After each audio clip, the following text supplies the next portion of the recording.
Recording in progress.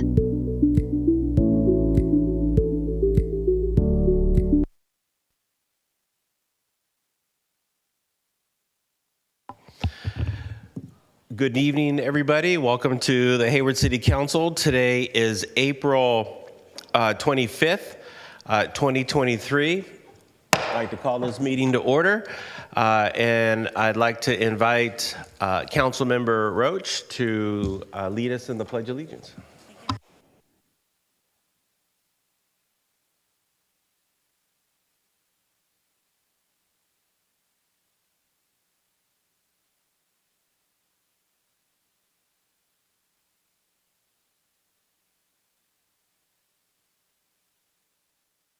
Thank you. Madam City Clerk, if you can take the roll. Yes, Mr. Mayor. Good evening. Councilmember Andrews. Present. Councilmember Bonilla Jr. Present. Councilmember Goldstein. Present. Councilmember Roach. Present. Councilmember Syrup. Present. Councilmember Cermeño. Yep. Mayor Salinas. Present. Thank you. Thank you. And then, Mr. City Attorney, do we have a closed session report?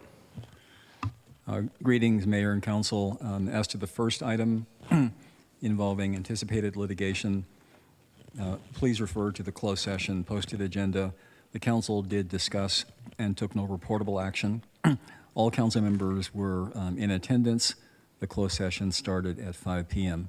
As to the second item, Mayor Salinas, I will defer to you. The second item, the Hayward City Council, we are responsible for 3 employees, the city attorney, the city manager, and the city clerk. And we are responsible for evaluating those employees. We have already evaluated the city clerk. Today, we started to evaluating the city attorney.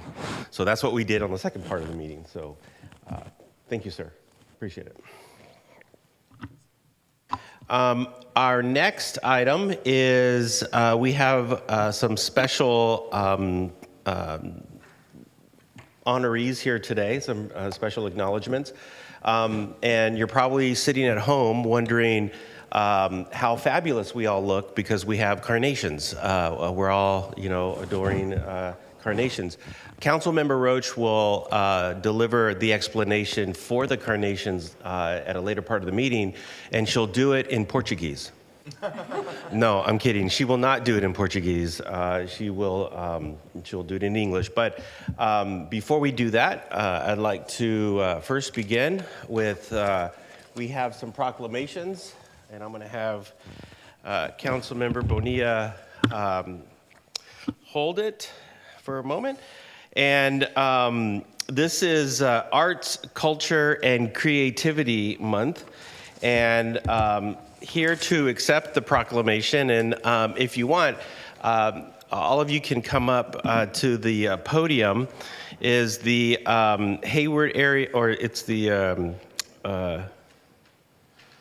Hayward Arts Council board members. And so Rui Syrup, so anytime Miss Rui Syrup shows up to City Hall, I know it's going to be art, culture, and fun. So Ms. Syrup, Mr. Ed Keller, Gerald Thompson, Winifred Thompson,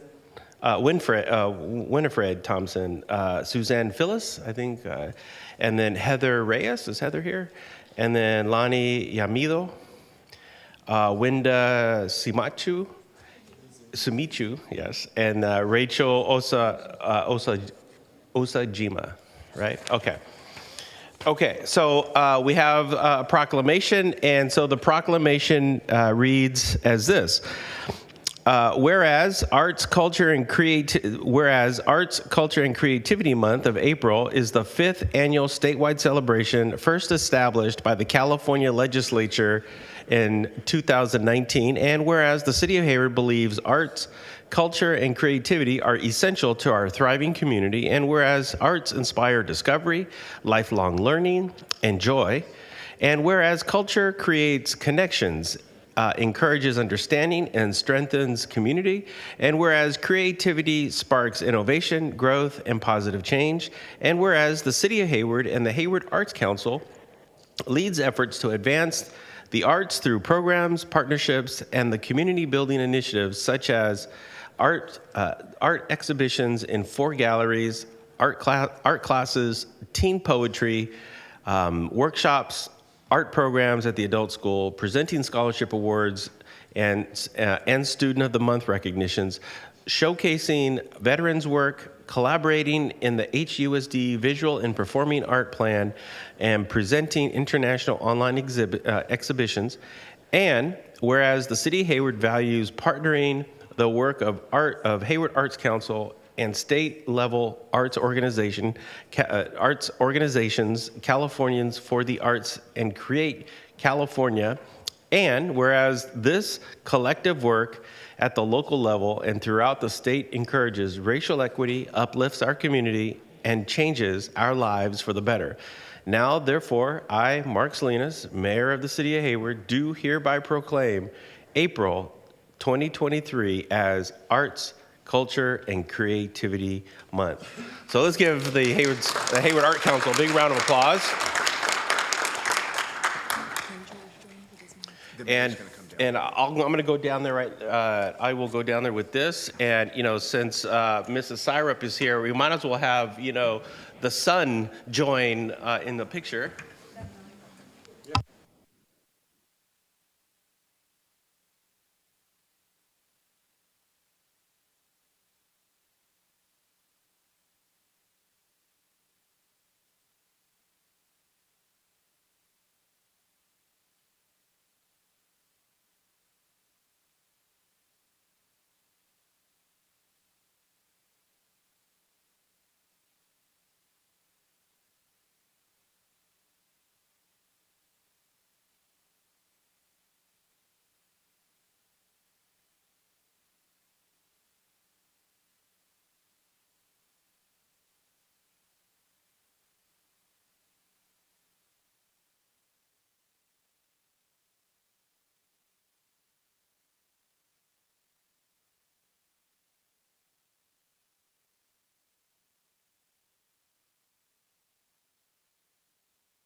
I just see photos.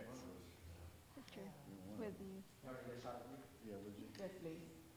Thank you, George. Oh, okay, George will do it.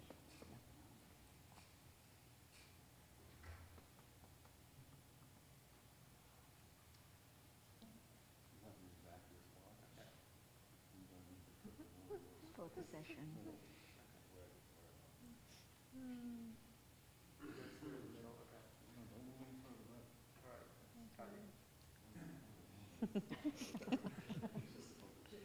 We need the expertise.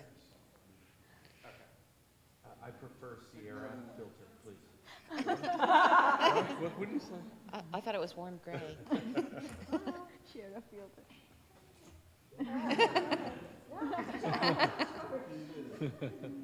All right. 1, 2, we take a few.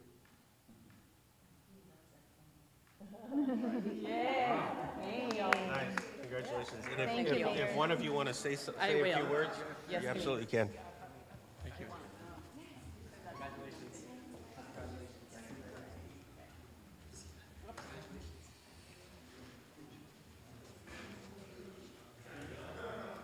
And yes, and my apologies, Russell Foote, Hayward, longtime photographer, is also part of the Hayward Arts Council, and Bruce Roberts, the Hayward Poet Laureate.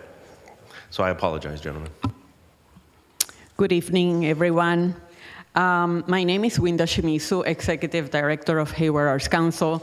On behalf of the Hayward Arts Council Board of Directors and our membership, we would like to thank Mayor Salinas, council members, and City Manager Kelly McAdoo, and city staff for this acknowledgement and support to Hayward Arts Council. We also want to thank Alameda County Arts Commission Director Rachel Osajima for supporting our work and being here with us this evening. HAC provides a platform for artists of all ages and backgrounds to showcase their work in our 4 venues and online on our website, bringing many cultural events and a variety of art exhibitions to the community. Hayward Arts Council is celebrating its 40th anniversary with a special juried exhibition that is open to all Bay Area artists 18 years and up, with the theme celebrating 40 years of art in the Bay Area. We invite you to celebrate this milestone with us and all the artists in the reception and this festive birthday celebration on Friday, July 14 at City Hall John Olay Galleria. During this celebration, we will present 19 cash prizes, and you can nominate your favorite artwork for the People's Choice Award. We hope you can all join us. A big part of our work is to maintain our galleries. With the City of Hayward's grant funding, we were able to refresh the City Hall Galleria by purchasing a new hanging system that was installed in the movable walls and new stainless steel rods for the existing hanging system on the permanent walls at City Hall John Olay Galleria. We thank you for your continued support of our mission and promoting Hayward as a cultural center and making the arts easily accessible to all in the community. Thank you.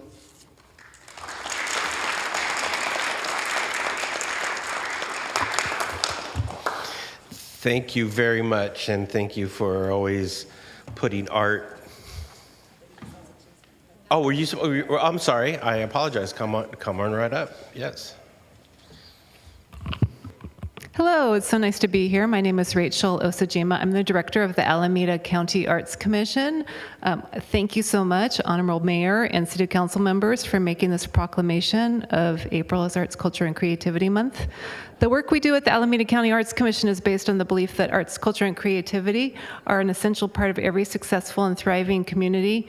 And Alameda County is so full of just wonderful cities, communities, people.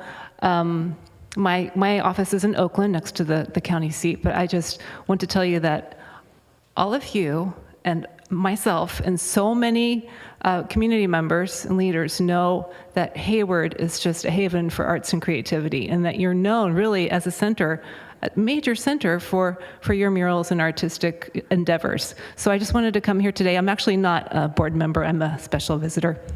I wanted to be in the photo. So I just also wanted to say that, just acknowledge that the Hayward Arts Council does such important, amazing things for the community, and I'm glad to be able to be involved in their activities and programs and partner with them as an organization to organization. And I also just really wanted to take this time to recognize Winda Shimizu. She is just an outstanding person and leader, and I know she's an excellent executive director. She's also an appointed member of the Alameda County Arts Commission. She's serving on our executive committee as the vice chairperson. She's just a really dedicated commissioner.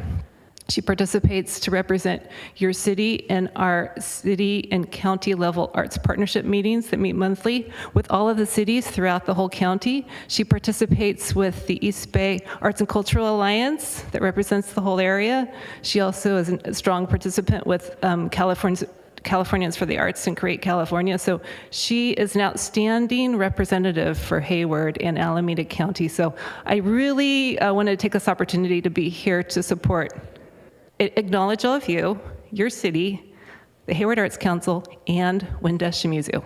So thank you.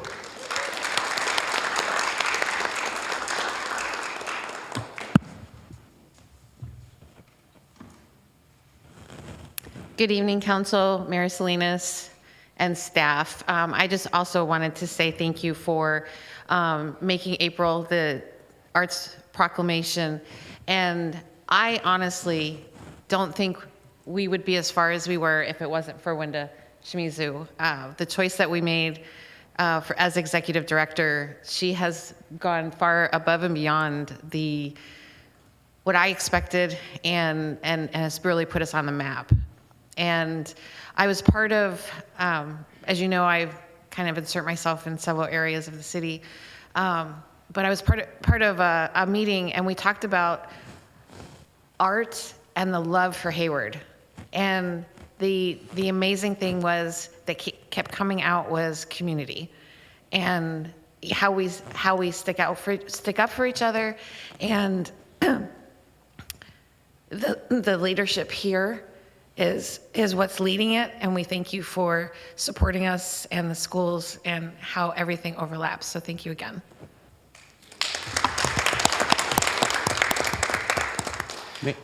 Next Wednesday, we'll be celebrating Wenda Day. No, I'm kidding. We won't be doing that. Councilmember Zermeño. Hi, thank you. I just want to make sure that we recognize our poet laureate, Bruce Roberts, who's in the audience. Raise your hand, Bruce. All right. And I thank you for coming over from Oakland. I actually am the recipient of one of the awards a couple of years ago. I think you handed it to me. So thank you very much. Thank you for recognizing Hayward and what we do. And I want to echo my colleague, Andrews, who's always emphasizing public art. So let's do some more public art in Hayward. So let's do that. And you're the good group to do it. I was actually an HAC board member for about 6 years, and I love that time. So thank you. Thank you. Thank you. Okay. So we are going to move on to our next proclamation. And if we can invite, I know we have Captain Deplich here and Chief Matthews, Interim Chief Matthews, and then Mike Diorian. If he could come on up here, that'd be great. So this week we are celebrating. You know, we always say, you know, there's a lot of people over at 300 West Winton. Of course, there's patrol officers, but the part of the building that a lot of people don't realize, it's the upstairs where the dispatch center is, and that's where we have all of the dispatchers. And this week we are celebrating the National Public Safety Telecommunications Week, and so the dispatchers absolutely are probably one of the most important pieces in our public safety program, because they are the first ones that pick up the call all the time, every time, 24 hours a day. So thank you very much for the work that you do.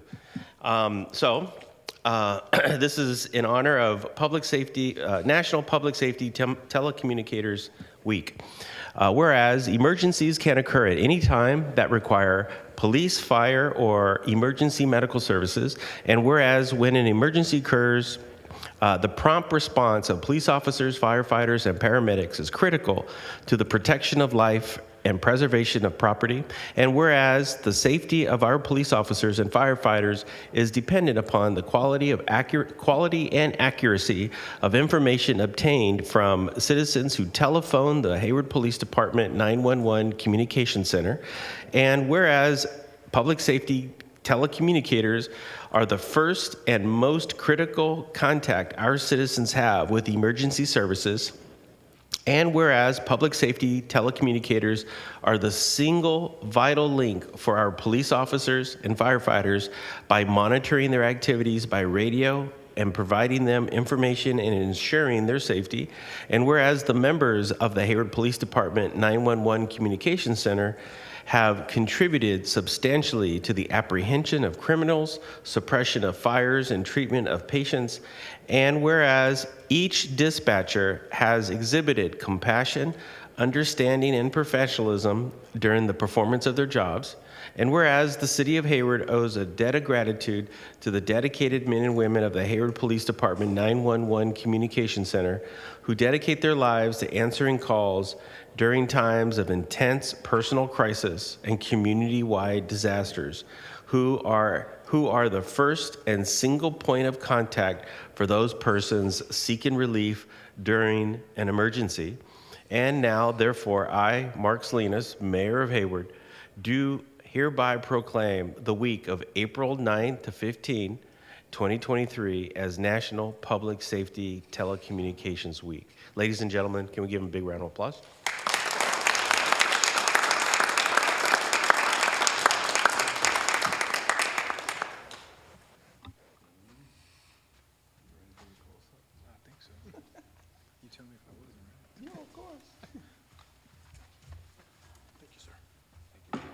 Okay, are you gonna take our picture? Oh, right here? Oh, okay. We're facing the stairs? Oh, okay. No, you stand right here. Sorry. Yeah, you stand right here. Okay. All right. See, we wasn't ready.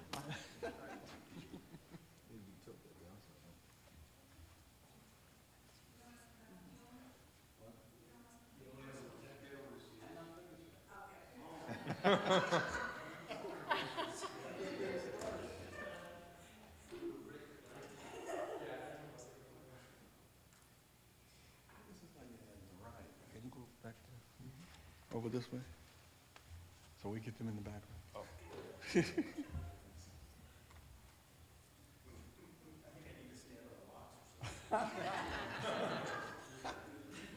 I'll get up here. A little closer, gentlemen. Tilt that forward, sir. Right there. Good. That's right. Beautiful. Eyes open. Julie, you just wanted to get in the picture. I know. Yeah, I got her. She's about this big. Congratulations. Thank you, sir. Wasn't expecting this.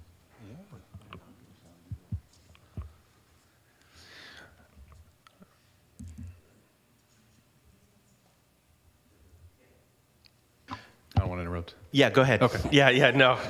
I just want to take a moment to say thank you to you, Mayor and Council, for taking the time out of your busy schedule to deliver this proclamation and for your kind words. I also want to recognize Comm Center Administrator Mike Diorian and his staff. I don't shy away from saying that they are the rock stars of our department.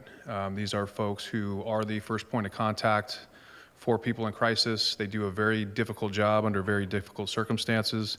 And we at the police department and at the fire department would not be able to engage in the work of community safety without them. They are instrumental to keeping our community safe, to keeping us safe, and we can't thank them enough. So thank you very much.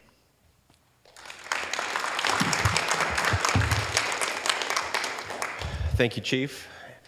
Okay, our next proclamation is, I'll have Mr. Bonilla, Councilmember Bonilla, hold that one. And I'd like to invite up, let's see, I don't see Steve. Steve's not there, right? Steve Medeiros? No, he's not there. Okay. So, of course, Kevin McCullum, Bill Espinola, and Sanat Tai.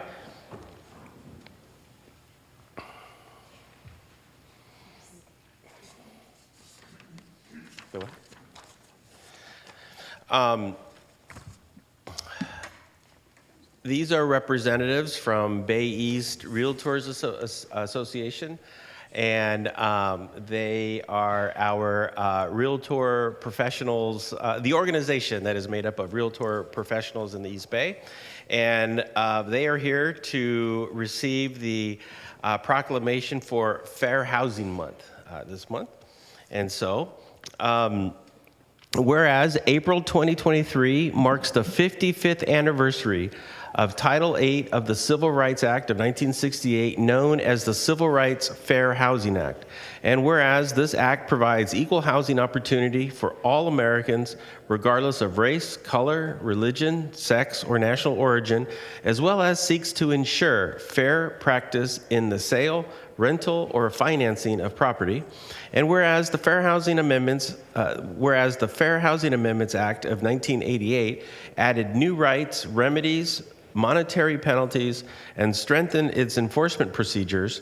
And whereas the Fair Housing Amendments Act seek to provide equal housing opportunities, to affirmatively further housing choices, to eliminate legal barriers to equal housing opportunity and to emphasize equal housing opportunity as a fundamental human right for all. And whereas individuals in the city have the right to choose where to live without discrimination based on race, color, religion, age, sex, disability, gender identity, familial status, or national origin.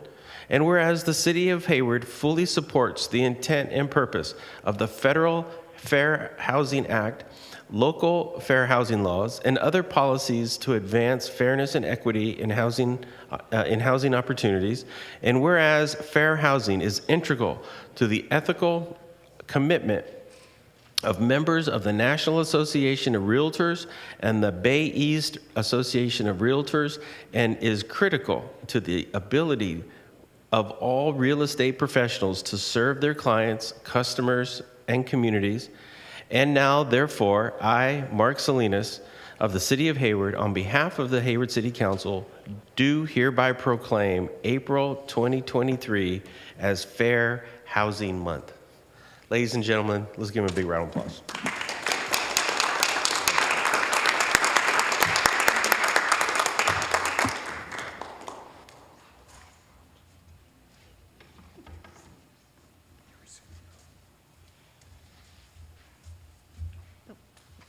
I'm the short one. Yeah. Is that good? Go ahead.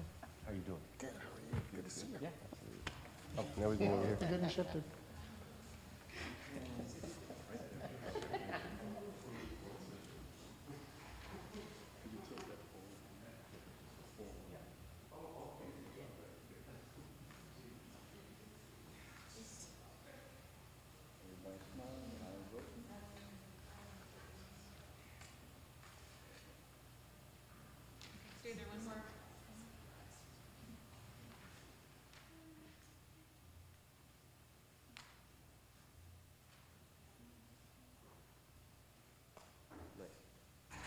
And then you can, if you have a couple of remarks you want to make. Yep.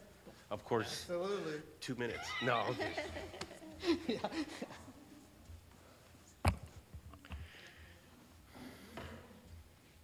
Thank you, Mayor. Thank you for recognizing April as Fair Housing Month. We appreciate, Bay East Association of Realtors appreciates the city recognizing just how important fair housing is and how hard that the real estate agents work to ensure fair housing. And we really appreciate the proclamation, and we really look forward to working with the City of Hayward to ensure fair housing for all residents. Thank you.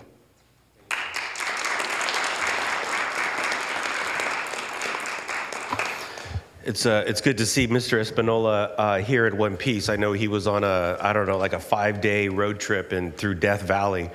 You look a little bit tan today. Made it back. And you made it back. And he was on motorcycle too, right? Yeah, okay. Okay, thank you very much, and congratulations, everybody, and thank you for all of the work that you do. And I really appreciate your commitment to the city, and on behalf of the City Council, thank you for everything. Okay, I'd like to move on to public comments. This is for anybody in the audience or online that would like to make a comment on something on the agenda or not on the agenda. And I don't see anybody here that would like to make a comment. Let me see if there's anybody online. I have one public comment online from Suzanne. And Suzanne, you can go ahead and unmute and key up. Hello, I'm Suzanne Luther, a proud member of Hayward Concerned Citizens. And I was just wanting to give the City Council a friendly reminder that July 4th is just right around the corner. And I was just wondering if the city is going to do the same as you did last year with the signs and the notices about the fireworks and the fines that homeowners could get if they are found doing fireworks at their house. And I also was wondering if the people who were fined last year actually paid up. I was curious as to how many were fined and how much money did the city get for it. That's it. Thank you for your time. Thank you. And I, like every year, I am sure the city, by way of our Public Works Department and our Fire Department, will be posting signs throughout the city. And last year, we did, in fact, 2 years ago, but last year, we did get a report from council. We did catch people. We did fine people. I just don't know how much we fined for or how much we collected, but I do know that our program is active. We are certainly continuing to monitor progress and success. And, you know, if you see it, report it. That's what we say. That's the mantra around here. So we will certainly continue to monitor that. So thank you, Ms. Luther, for your comments. I'd like to close public comments and move on to city manager's comments.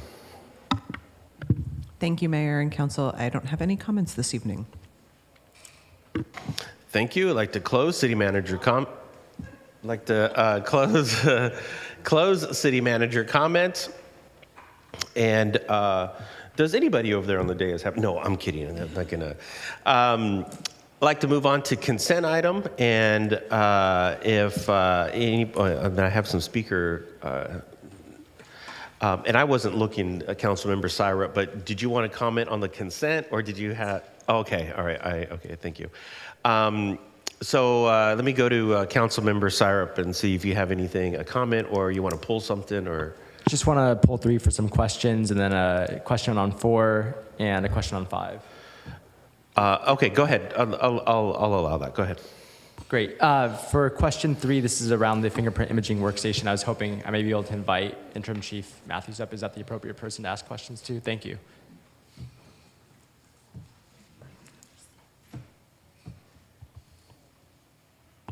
Good evening, Chief. I appreciate that some of the Thank you. I appreciate that some of the grant dollars are being put towards this equipment. I understand that's what the grant was received for. I was just curious on the lifespan of the equipment. Do we currently have fingerprinting in use at the Hayward Police Department? And how long has that machine been in use for? And how long do you imagine this new machine being in use for? So we do have we have a fingerprint examiner, one of very few in the state of California, so we're lucky there. And we do have fingerprint examination technology, although this is like the Cadillac model of that, if you will. This is an imaging workspace that will allow us to recover identifiable prints off of items that we normally wouldn't be able to do so. So this is kind of an upgrade. And then as far as the lifespan is concerned, I'm not aware of any sunset date. So long as it's working, I think there is a software component, so that may need to be upgraded every once in a while, but I think that's it. Got it. Do you have an estimate to what those software costs might be for the upgrades? And also, could you speak to what kinds of items are being scanned? So I don't know the cost for the software upgrade. I'd have to get that information. In terms of items being scanned, it's anything that we can recover a fingerprint off of, and this software is designed, or this technology is designed to enhance it so that we can identify. So off the top of my head, projectiles, shell casings involved at shooting scenes, U.S. currency, and just a variety of surfaces where it's really, really hard under traditional methods to recover an identifiable print. And then from what I understand, fingerprinting plays a role in pre-processing when somebody is detained. Is that correct? Is this, and will this assist with that pre-processing, prior to somebody maybe being sent to a prison or to another facility? No, this is separate from that system. This is an investigative tool and one that we are confident will increase solvability. I think that is it for my questions. Thank you. Great, thank you. And a question for the city manager. This is coming out of the capital improvement budget, and so this was previously budgeted for, is that correct? Correct. I'd have to look at the specific funding. Let me see if I can pull up the staff report. Thank you. I'll yield to my other colleagues if they have questions on this specific item. Councilmember Andrews. Mine is on number 6, so it's not on the specific item. Yeah, do number 6, and I can come back to Councilmember Syrup. Okay, sounds good. I wanted to first thank the MIHU team on the heart response team for the 2 vehicles. I wanted to see how this will impact the expansion of that program. If anyone had any questions, can answer that question. Anyone? Thank you, Acting Chief. I'll let him respond, but I know that this is to provide unmarked police vehicle, or unmarked vehicles where mental health responders can use that are similar to those in our existing fleet. So, but I'll let the acting chief. Yeah, we're hoping to bring vehicles on board to be able to help the mobile evaluation team, which is the county clinician and our specially trained officers, continue to respond, but to do so in a car that is not marked like a police vehicle. Okay, appreciate that. Thank you. Just wanted to acknowledge that, but also wanted to see how it helped expand it. So thank you. Council Member Bonilla. Thank you. I was excited to see the expansion of the HARP program, which is, just for those who may be watching, is the Hayward Evaluation and Response Team program. We're adding 2 vehicles, which I think is a great way of expanding the implementation and support of this critical crisis response program. The only question that I had is, do we have staffing to staff these 2 vehicles? That's kind of a little bit of a piggyback based off of Commissioner. Yes, and we have entered into a contract with Alameda County Behavioral Health Services for mental health providers. This also, we have staff on staff who are using these vehicles from our Youth and Family Services Bureau, who are working on the program implementation. So, and if you want to add to that. Actually, that was pretty good. Okay. I'm getting my steps in today. So, Okay. but we do. I think the goal, right now the Met is working, about 40 hours a week. In a perfect world, we would expand on that, and that's dependent on our staffing, but also staffing for the Alameda County behavioral health clinicians.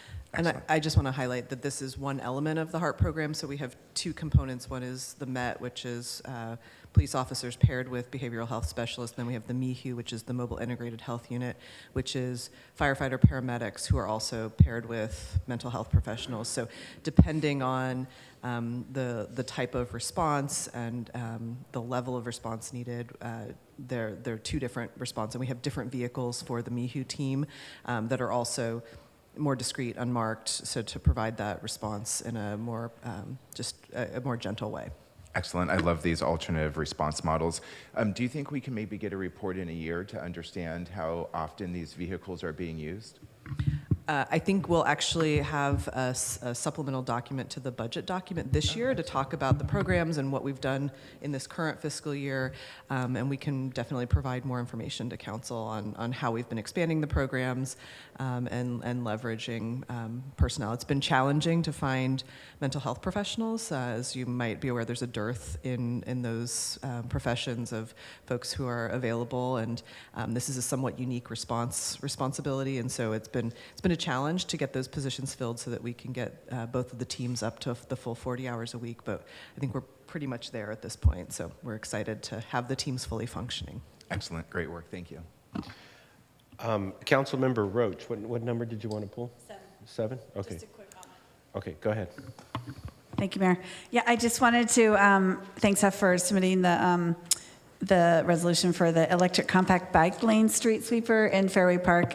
This is something I'd wanted to see us have, and I'm really glad we're bringing this on for the city. I think that it'll be kind of neat to see it, and I'm glad we're going to be doing that. Thank you. Okay, Councilmember Syrup. Thank you, Mayor. Quick question on, do the comments on bike lanes still apply, Director Mary? We had a conversation about working with Bike East Bay on ensuring the implementation is done in a better way. Yes, we always work with Bike East Bay. Sometimes the solutions that may be ideal are not applicable to certain locations. As an example, for instance, Patrick Avenue, the bike lane was initially put next to the curb line, but with several visits with businesses, with schools, with churches, food distribution, and so on, we realized that from a safety standpoint, practicality standpoint, it was better to put the bike lane away from the curb. We met with the residents and businesses several times, with Bike East Bay as well, and came up with a solution that was mutually acceptable to everyone. But we love to work with Bike East Bay wherever and whenever we can, and we welcome cooperating with them. Actually, we were talking about the expansion, now that I'm talking about Patrick, the expansion of Patrick Avenue bike lanes to go through Gadding and all the way to connect to West Harder. So we have a connection between Tennyson and West Harder. Great, that's exciting to hear. My follow-up would be in regards to this pavement improvement project. Was there a meeting that was scheduled specific, or was a meeting facilitated specific to this project? No, there was no meetings with Bike East Bay. These are mostly conventional bike lanes. We'll install them. If there is something that requires taking a lane, reducing travel lanes, yes, absolutely. We work with them to make sure that their concerns are addressed. Okay, thank you. I'm in support of this item. I would like to see them weigh in a bit more, because it's not just about implementing it in a typical way. A Shero isn't providing the type of protection we want to give our bicyclists, and I understand it has the potential to drive up costs, but I do want to hear that input as part of this process going forward. I absolutely agree. Thank you. Thank you. And then the last comment I want to make, and I swear I'm done, Mayor. We have two interesting items on the agenda, one for the fingerprint scanner, and then, of course, the two vehicles for the HART program. And I think it's fascinating because we're seeing two different approaches to public safety. And just for the record, I'm not opposing any of these items tonight, but what I want to say is, we're seeing ourselves reinvest in alternatives to public safety with one hand, and then finding ways to potentially criminalize on the other hand. And as we move forward in our upcoming budget season, I want us to think about how it is we're allocating funds. I understand this was budgeted for in the past. I heard Director Mary say this was part of the capital improvement program. So I understand this was a line item from a previous council, but as we approach the new budget season, I just wanted to put in a word. I want us to move in the direction of what we're doing with HART and continue to invest in that direction, because $200,000 might not be a lot. I understand some of that's coming from grant funding, but when we talk about needing more counselors, we're also talking about potentially 2 paid staff counselors, right, with $200,000. So just something for my council to consider and for the public to consider as we meditate on what it means to reimagine public safety. Thank you. Mayor, it doesn't work, so may I? No. I apologize. Councilmember Cermeño. No, it's not working, so I gotta get Geraldine in here. Yeah, okay, that's fine. Go ahead. I felt out of place not saying anything, so I want to tune in. All my colleagues have made a statement. On the Sustainability Committee, I always kept asking our staff, when are we going to go electric? When are we going to go electric? And here's a start. So Alex, thank you very much for doing something on the electrical vehicle, which is important. Thank you. Thank you. Mayor, if I just want to, Councilmember Syrup, I just want to clarify what your question was on the CIP budget. Were you asking how much is remaining in the police? I was CIP? saying, was this a previously budgeted line item? Because they're pulling from the CIP and they have to come to council for approval, correct? Well, we have to come to council for approval because the amount of the purchase is over $75,000. So that's why we're at council. And I just want to clarify that your comment about counselors costing $100,000, they probably cost more than that when you include budget or benefits. So it's my guess is one counselor probably costs about $200,000 when you include benefits. I apologize for being inaccurate. I think I was operating off of the clinician position we were working with Tiburcio Vasquez to try to acquire, and I understand that if it's with the city, it may be more expensive. But the point still stands that we can be wise about how we choose to invest this money if we're rethinking what public safety looks like. Okay, I do see Councilmember Cermeño's name pop up, then pop off, and pop up, then pop off. So I believe he already... Geraldine was Okay, he fixing got it. All right. And then I see one more comment by Councilmember Roach. I was just going to move the consent items. All right. Before you do that, I need to open up for public comment, correct, Madam City Clerk? Open up for public comment. And I see the one speaker drop off, so I will close public comment and And Hold on. Hello. Oh, I'm sorry. I was looking at a wrong screen. So, I wasn't dropped off. Yeah, I was yes, there. Add on. my apologies, TJ. Go right ahead. Yeah, this is TJ with Hayward Concerned Citizens. So, first of all, I really can't stand that phrase, reimagining public safety. I've never liked it. Public safety is public safety. I am actually calling with regard to the item for fingerprinting equipment, with regard to what was brought up about the cost and the need. Did you read your own agenda item? I mean, this is something that the police had to even get a grant to offset the cost. It's state-of-the-art technology. It's going to help tremendously with crime investigation. Think Michaela Garrett, J.J. Creech, other crimes that have taken so long to solve in Hayward. Our criminal division in HPD works very, very hard. They deserve to have the Cadillac model. So why would we question the cost? Maintenance has been approved for new equipment. Fire has been approved for new equipment. No questions asked, no concerns. $199,000 to remodel City Hall bathrooms. I want you to remember that. $199,000 approved to remodel City Hall bathrooms that really don't need remodeling. Thank you. Thank you, TJ. So I don't see any other public comments. I like to close public comments. And I believe Councilmember Roach was going to move the item. Councilmember Roach? Yes, I will move the consent items. Moved by Councilmember Roach, seconded by Councilmember Zermeño. Madam City Clerk, if you can take the roll. Yes, Mr. Mayor. Councilmember Andrews. Aye. Councilmember Bonilla Jr. Aye. Councilmember Goldstein. Aye. Councilmember Roach. Aye. Councilmember Syrup. Yes. Councilmember Cermeño. Mayor Salinas. Yes. Thank you. Okay, I'd like to move on to our work session item, item number 10.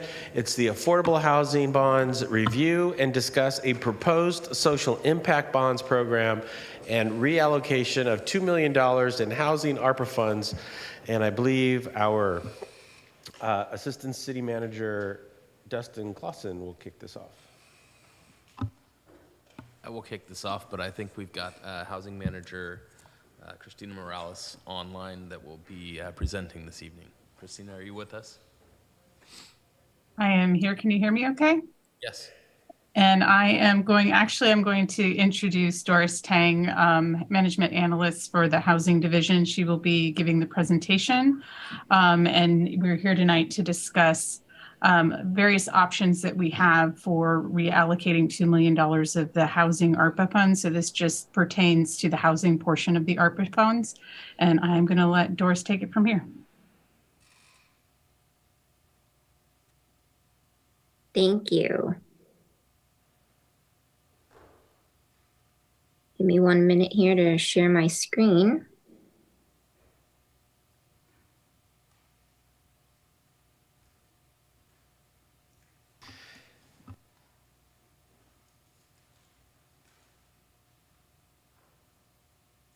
Okay, hang on. Technical difficulties.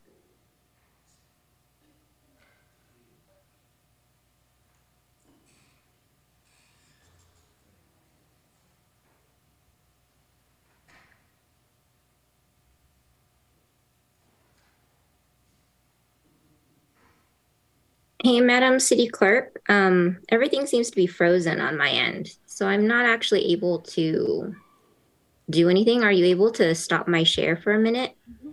We'll go ahead and share. Okay, thank you.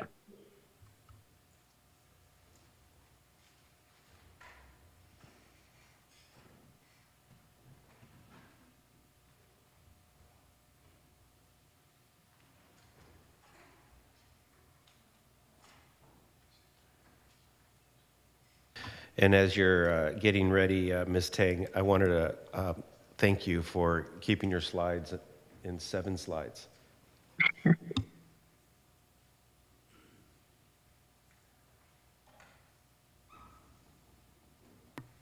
All right, Doris, they can see your slides. They're up on the screen. Okay, great. Great. Thank you.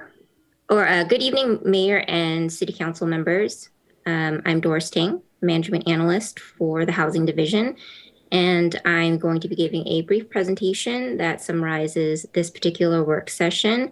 A similar item was presented to the Homelessness and Housing Task Force, or HHTF, for feedback on March 2nd. And at that time, the task force members indicated interest in the Social Impact Bonds program, but asked staff to bring the item to the full council and to also provide an analysis of other potential uses for the remaining ARPA funds. So staff is presenting this work session item for City Council discussion as directed by the HHTF.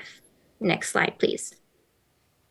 So to give you some quick background, in 2021, City Council approved a $38 million federal stimulus allocation under the American Rescue Plan Act of 2021, also known as ARPA, which included $42 million for housing programs.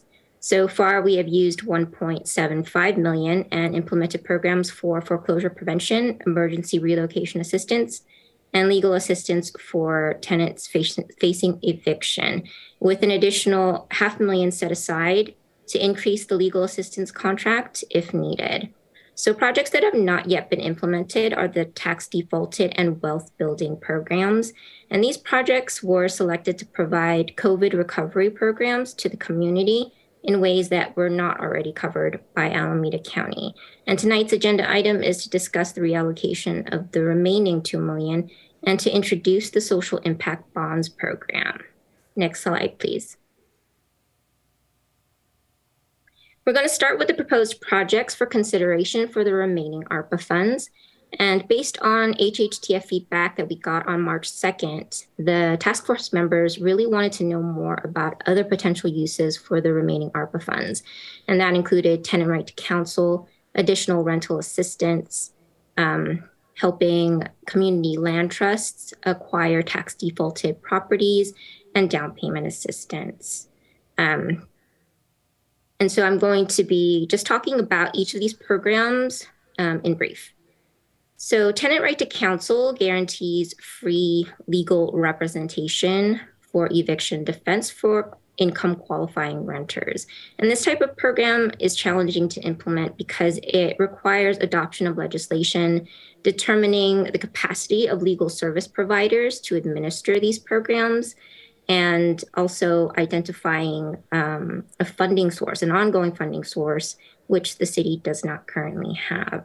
And to just give you a little perspective, San Francisco City and County invested $16 million into their program. And so due to those challenges, staff is not recommending this program, but would recommend that the city continue to evaluate services provided through current legal assistance contracts and identifying available funding before considering right to counsel legislation.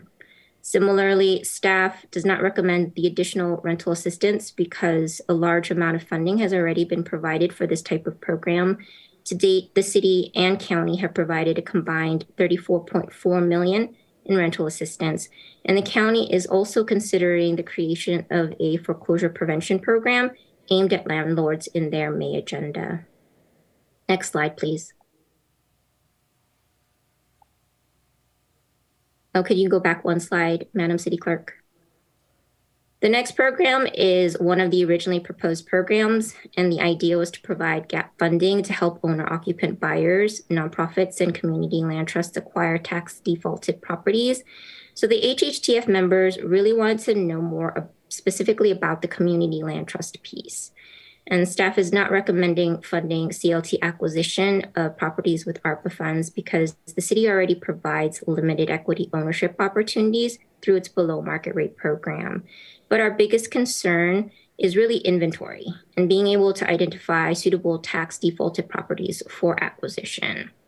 And then the final program for council consideration is a down payment assistance program, which is the program that staff recommends implementing.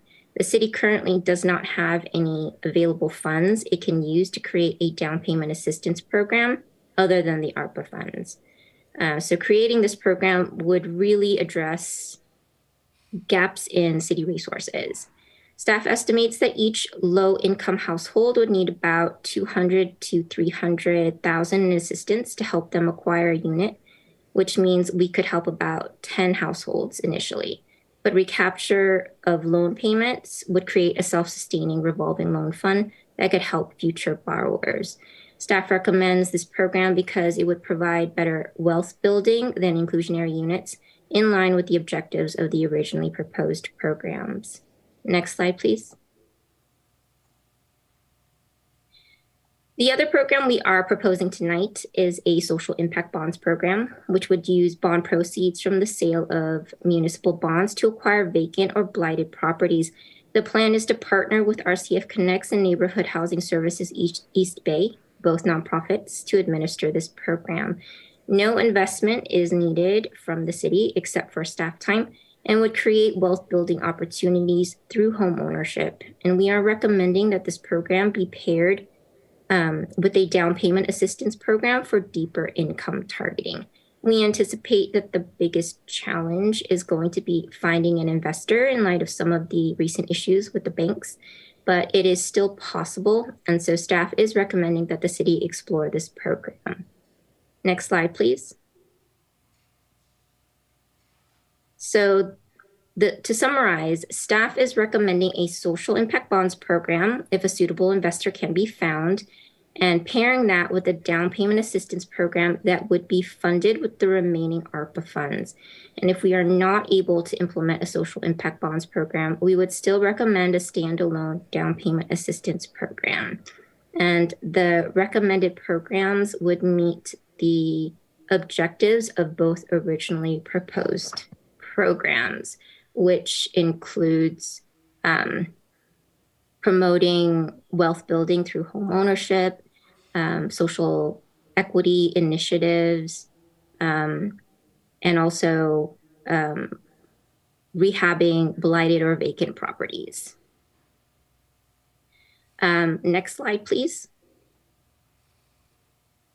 So at this time, we'd like to propose a few questions for your consideration and feedback. So the first question is, do you support reallocating $2 million in ARPA funds for a down payment assistance program? And 2, do you support a social impact bonds program if a suitable investor can be found, and pairing that with a down payment assistance program? And 3, if you do not support using ARPA funds for down payment assistance, what program would you say is your top priority? Would it be funding legal assistance, more rental assistance, or helping land trusts acquire property? And that is subject to the land trust proposal being feasible. Thank you. Thank you very much. Really appreciate that. Excellent report. Before I call upon council members, I'd like to open this up for public comment. Let me see. I don't see anybody online. Oh, I do see somebody online. I'd like to call upon Ro Aguilar to go ahead and key up.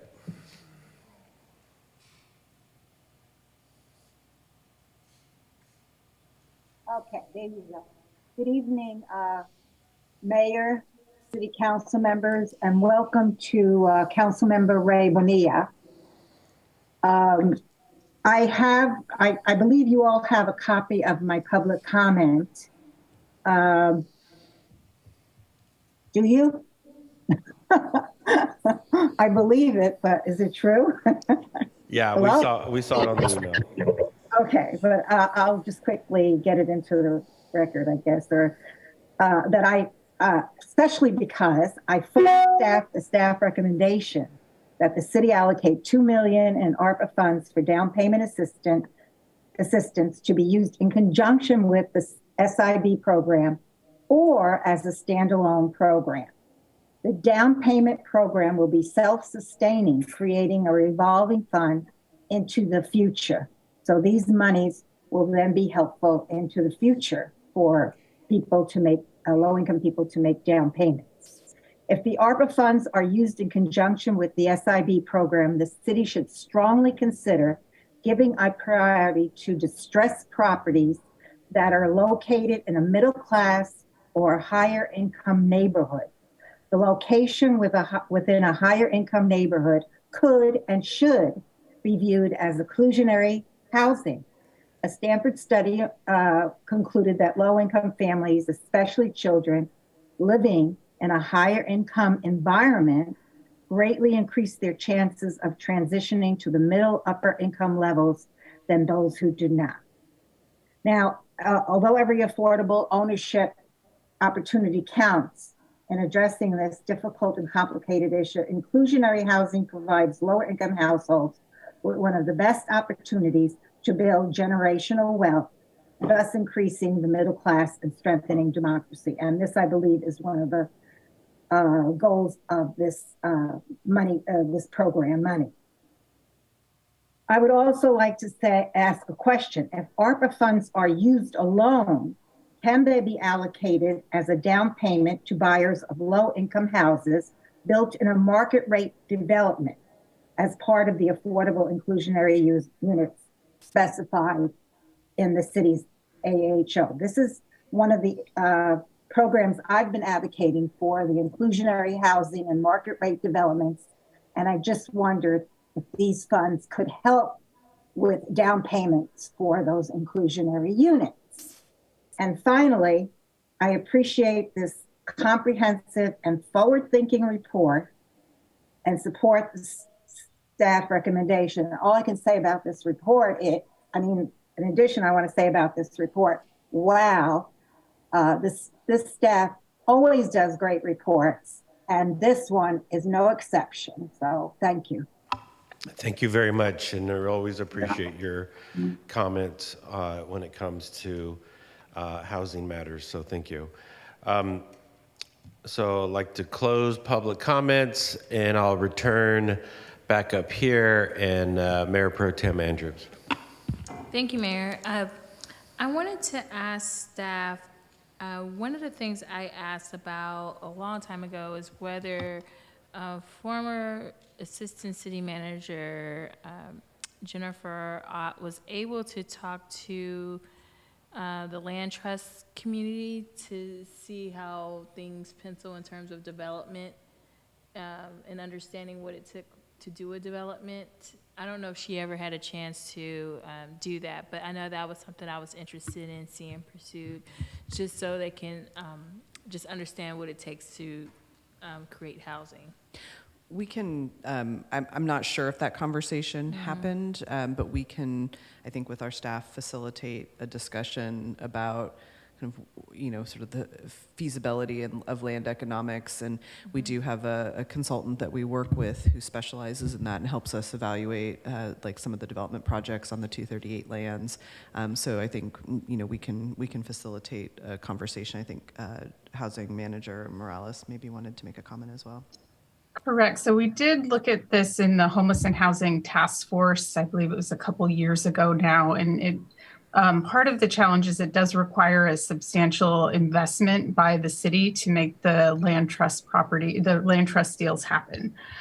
So because they're, unlike the tax credit projects, there's not additional funding sources, so it requires more investment from the city. So with the $2 million, when we're looking at the context of having $2 million available to support a land trust, it may not be getting enough money in terms of helping them to acquire a property, and if they have to rehab it, do the rehab in addition to it. So that's part of the reason we were looking at the social impact bonds, is because that would give us a funding source needed in order to fully acquire and rehab the property without the city doing that investment there. And so that was one of the reasons why we started looking at the social impact bonds instead of having the city try to fund both the acquisition and the rehab. Now, if the land trusts were able to propose a project to us where they needed some sort of gap financing, then we would be able to support them in that and possibly do that through our NOFA as well.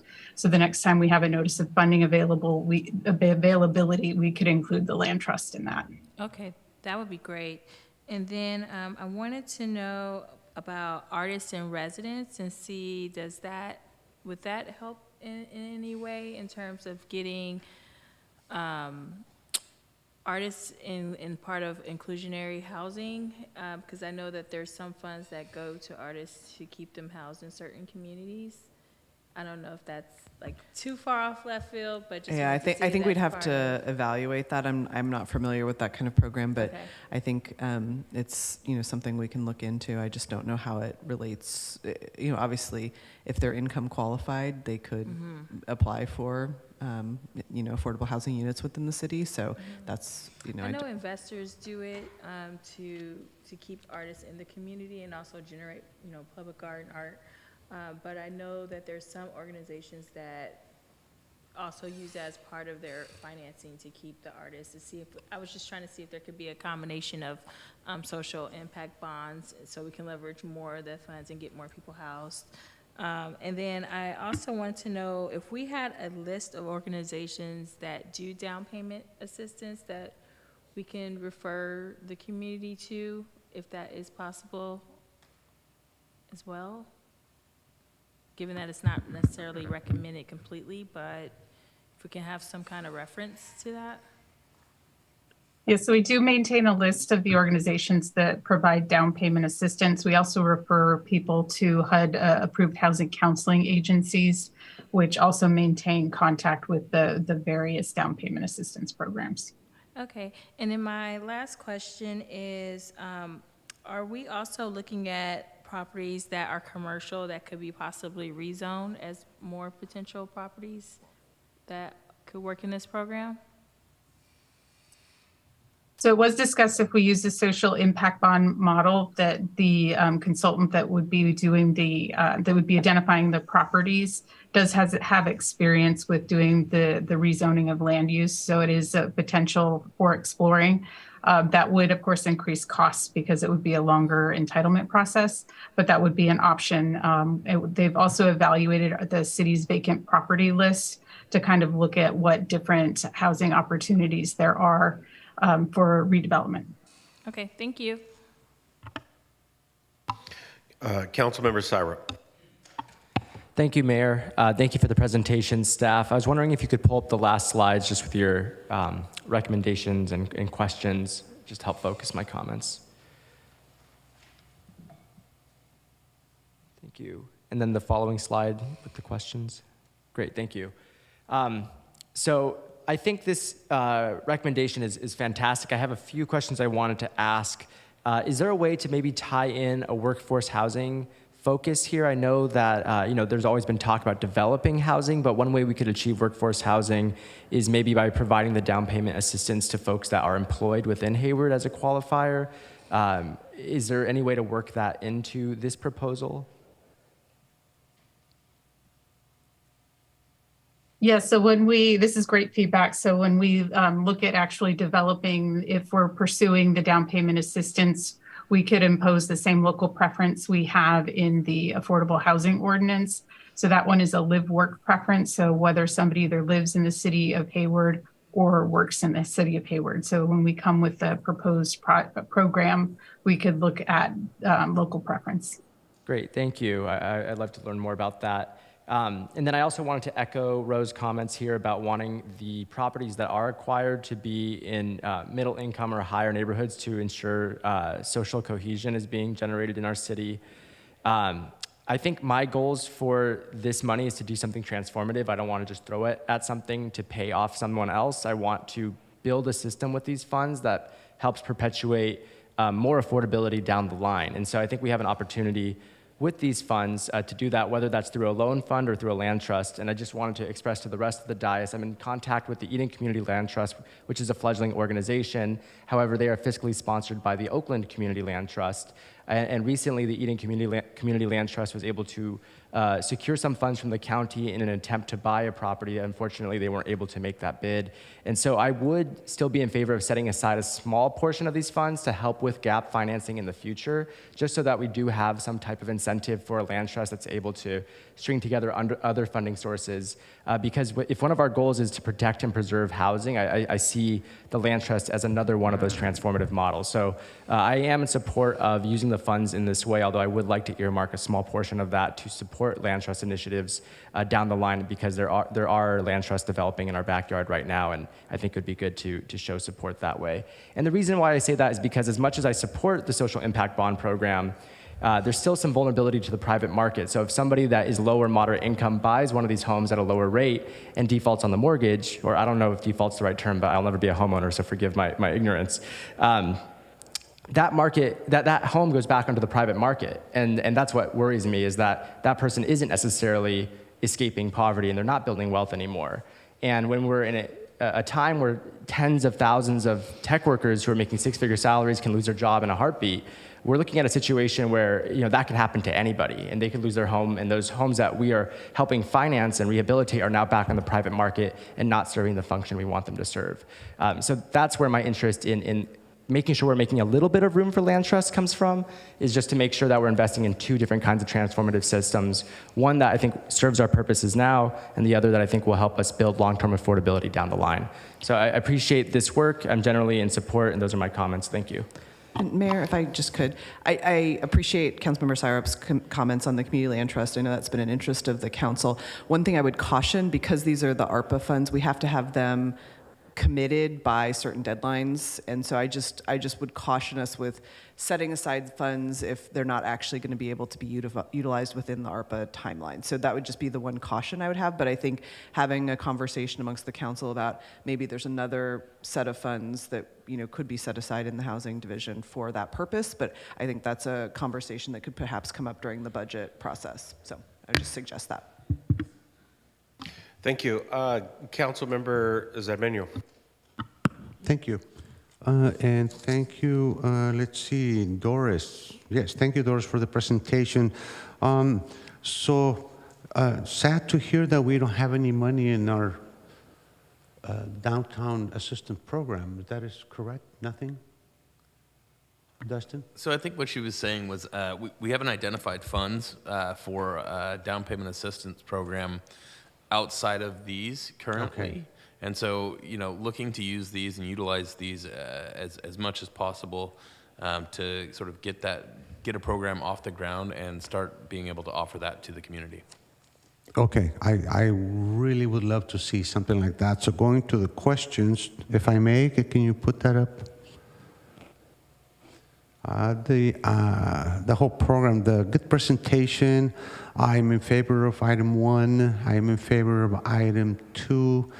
And item 3 I like, but I believe that we need to be careful with the land trust program, just because, as it was stated by Ms. Morales, it is somewhat expensive.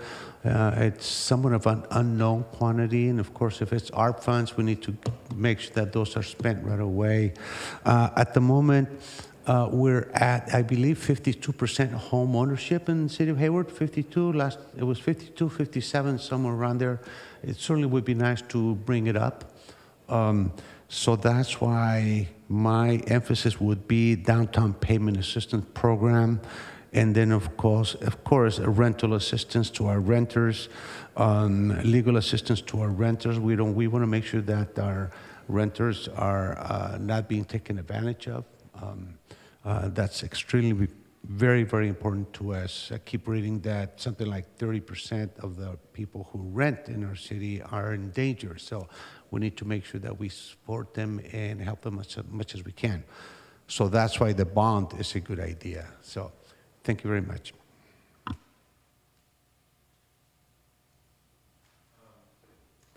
Thank you, Councilmember Roach. Thank you, Mayor. I wanted to ask some questions about the discussion about sort of the down payment assistance program as a standalone and then the social impact bond.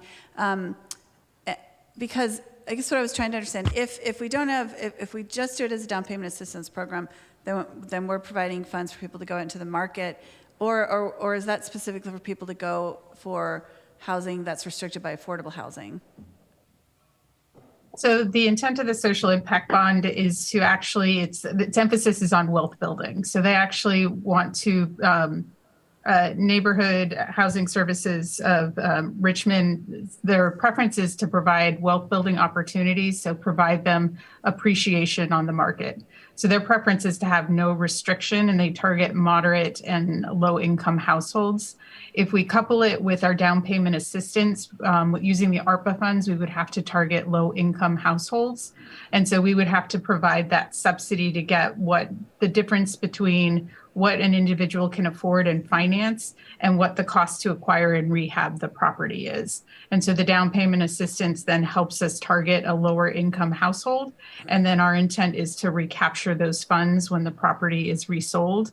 And then the purchaser gets the benefit of the appreciated sales price. So it would be a different tool in our toolbox that would be different than our inclusionary units, which are limited appreciation model that have the long-term affordability restrictions. These units would just have a recapture mechanism where we receive in return when they sell the property our initial principal investment and an appreciation share. Okay, yeah, that's what I was concerned about, because if we're really going to help people build wealth, then they need to be able to realize the full market appreciation.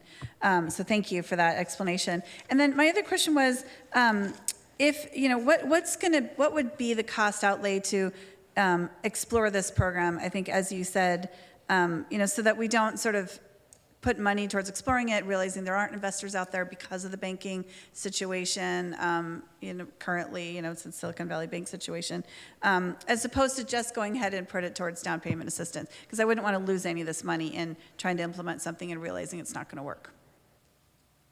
I think that's why we're proposing it kind of on this dual track, where we would just, if the council is support of down payment assistance, we would work on finalizing the details, which would have program guidelines, identifying if we're having a local preference, whether or not they could be applied on inclusionary units, all of the details about what the criteria are for application.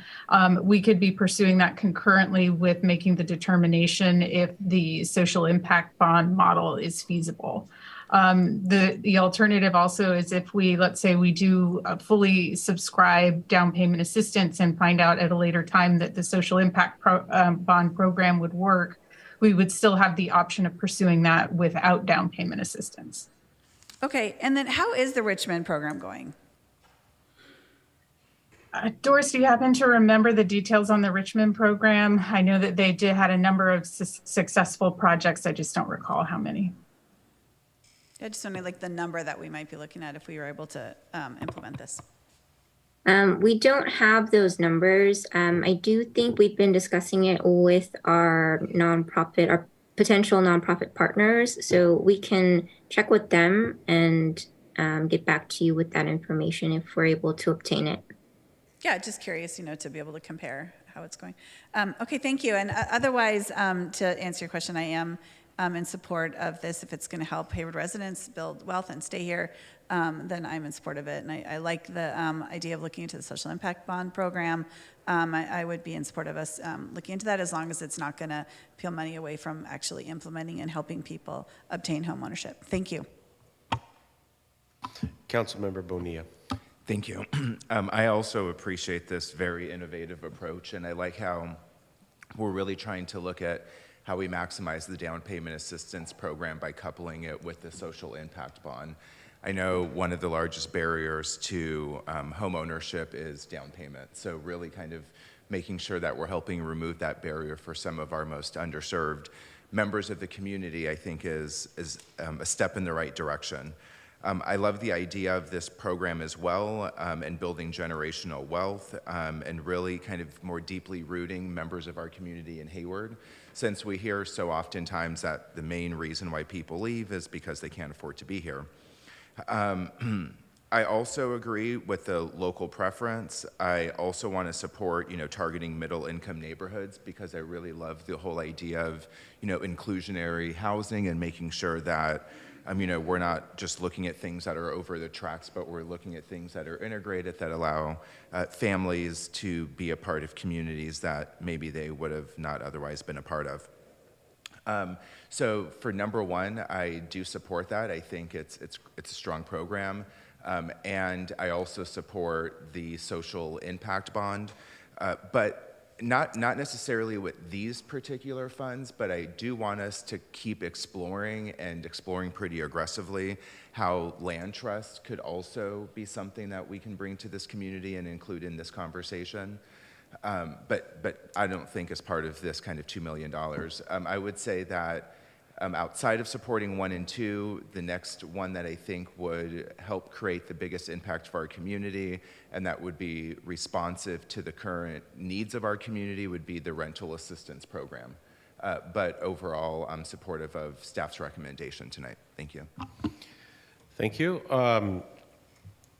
Councilmember Goldstein. Thank you, Mayor.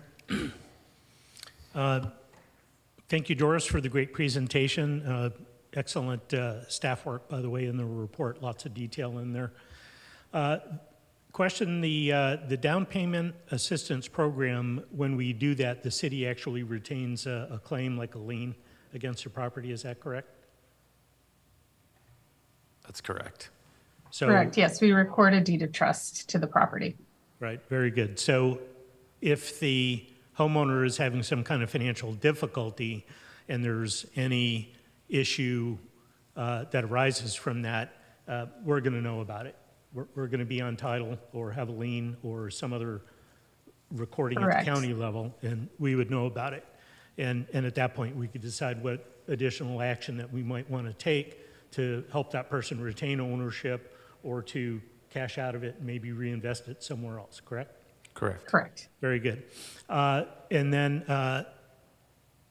the properties that were identified by the RCF, there were, I think he said 69 or 79 zombie properties, meaning properties that were in various states of tax default, disrepair, or some of the reason why they were potentially at risk of being lost or had already been lost or in some kind of suspended state of ownership. But I believe that those properties were pretty well dispersed around the city of Hayward, and among those 69 or 79, there were some number of commercial properties which are not going to be part of the social impact bond program. Is that accurate? So I think, at least if how I recall it, was some of the properties could potentially be rezoned, some of those that were commercial properties, and some of the properties on the list had not been fully vetted. Christina, please correct me if I'm wrong, or Doris, but you know, it was sort of a high-level list of potentials, and that they were going to continue to explore if that were something, a path that we went down. Okay, very good. And I know that RCF mostly really just wants to build or renovate mostly single-family homes, but I think when we met in the housing committee, commission, authority, whatever we are, that Mr. Becker had said that they could expand their operation potentially, and maybe looking at some of those commercial properties, create more living space. Am I recalling that correctly? Do you remember? I think that's correct. You know, certainly not possible in every instance, but certainly something that could be explored and potential for, you know, adding more units to the potential pool. Good.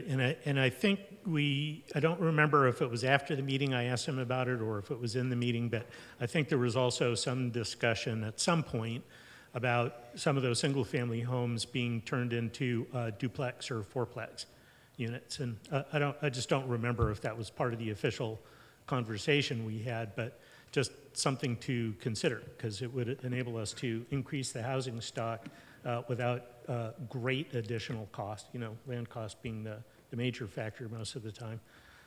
So for those reasons, I am very strongly in favor of both the down payment assistance program and the social impact bonds program. I think it's a great, innovative way to approach not only our housing shortage, but it actually puts people to work.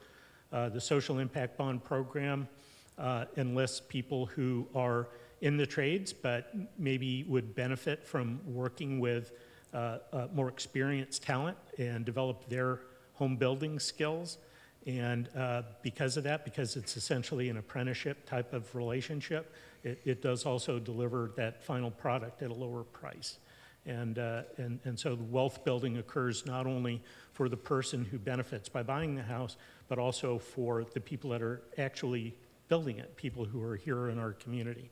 So for those reasons, I am in favor of it. I do like the idea of local preference, people who are living and working here in Hayward. I think that's a great idea. Land trusts, I think, are an excellent mechanism for us to increase housing stock at a more affordable rate, but it doesn't go to long-term intergenerational wealth building the way that this combination of social impact bonds and down payment assistance will. And so for that reason, I think we should consider land trust down the road. And also tenant legal assistance is important. But I think these two programs can really do a lot to impact our folks here at home. Thank you. Thank you. Appreciate it. Thank you for your comments.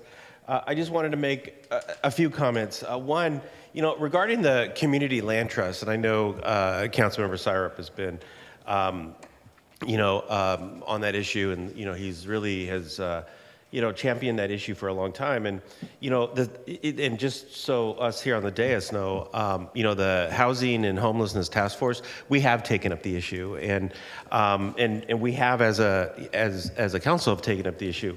I don't think you're going to find anyone that disagrees the merits of the program. It's just expensive, and it takes a lot of front end investment to do it. And so, and I think, other cities, I think one of the, if I recall correctly, there really isn't a successful model out there of a comparable city that we can turn to. There's some, but there's always, from some of the meetings that I've been in, success hasn't been as much as people wanted. And so anyways, I don't want to get too much into this, but I think all of us up here, I think, are in support of it, and we would, of course we would do it. But I just know it takes, the front end investment of it is a lot. But anyways, I want to just focus on these where I want to be also remind us that what was the purpose of ARPA money. The purpose of ARPA money is to help people right now, right? And it's, rental assistance, it's, protecting renters, it's, keeping people housed. It's, when it comes to the housing space, ARPA money is specifically, the intent of it is to specifically help people right now as a result of the pandemic. Right?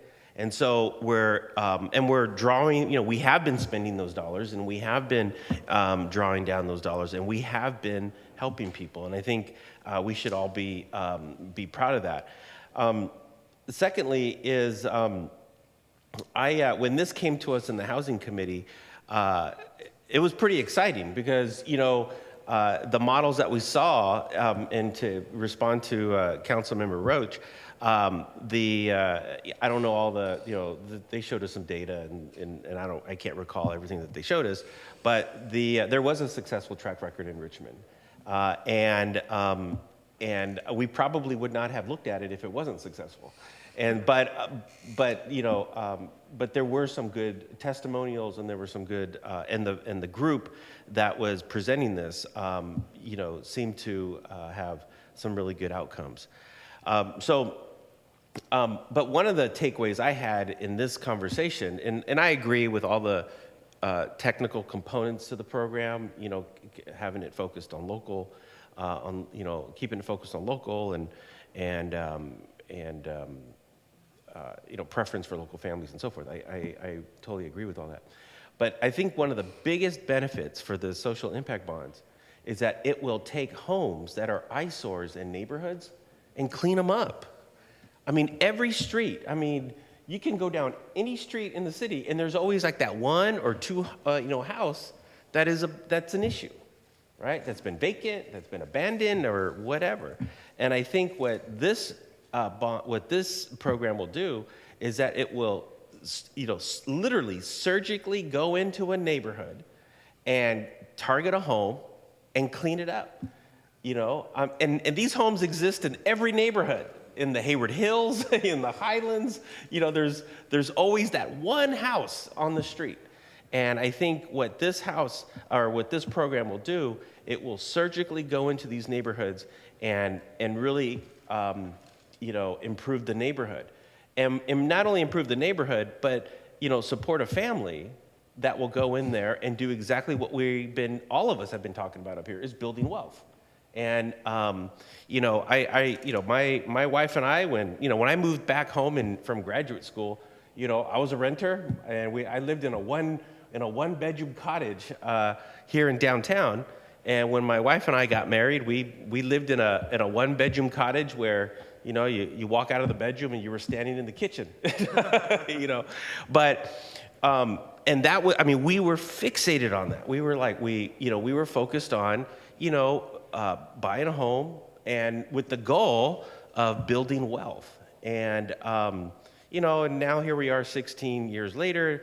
We're homeowners, and, we've been homeowners for 16 years. And, we're certainly not, rich, but, we do have a base that we can tap into if we need to move or if we need to do other things in our family. So I think this program here does that.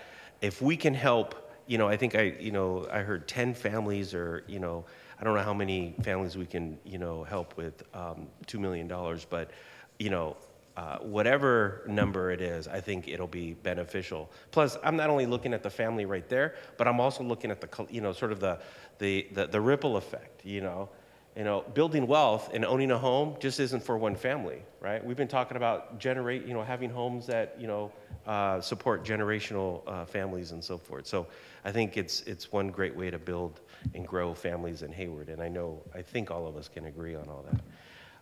So number one, yes, I agree, and I think we should do it. Number two, absolutely, I think we should do this. And, and I'm, just to sort of put a period on this, I think all of us, all of us are interested in the most innovative, creative ways to produce more housing and to get more housing online. And I think we're all committed to doing that. So hopefully, Ms. Tang and Ms. Morales, hopefully you have enough from us that you know what to do next, right? Yes, thank you. Wonderful. And Ms. Tang, thank you very much for this presentation and for the slides. It was really good, and for the staff report. It was, you did a really good job, so I appreciate it. Thank you. Thank you. Okay. I will. This was a work session. I already did public comments. So I come back. So moving on to public hearing, item number 11, and this is the airport rental rate adjustment. Adopt a resolution amending the fiscal year 24 master fee schedule and adjusting the Hayward Executive Airport hangar rental rates. And I believe when I see Professor Amiri, I think airports. Yes, sir. Go right ahead. Good evening, Mr. Mayor and council members. As you just said, this is a public hearing for adjusting hangar and other miscellaneous storage unit rents at the airport. The rent has not been adjusted for 2 years. Following the city policy, staff is recommending that the rates be adjusted by 75% of the change in the CPI over the past 2 years, or about 8.5%. Airport Manager Doug McNeely is joining the meeting online to present the report. Doug, are you there? Yes, I'm here, Alex. Thank you. We'll put up the first slide. There we go. Well, first of all, Mayor and council members, good evening. Next, please. So the airport operates as an enterprise fund and relies solely on the revenue it generates to fund its operations. Our goal is financial self-sufficiency. Revenue is increased through renegotiating existing leases and executing new agreements. Costs are decreased whenever possible, such as through the purchase of improved and less expensive software, careful monitoring of expenditures, and adhering to purchasing policies to gain the best possible market price for an item or service. Director McNeely, I mean, you're kind of choppy. I don't know if everyone up here can hear. Yeah, you're coming in really choppy. Let me maybe. Boy. Yeah, maybe maybe if you turn off your screen and do it that way, maybe we can get a clearer screen. Well, I have an idea. Give me 2 seconds, and we'll Sound make clear a now. You sound whatever you're doing. You sound clear now. Yeah. Okay. Well, let's keep going, and see if there's another problem. I think I might have a fix. But you can hear me okay now? Yeah. Yes.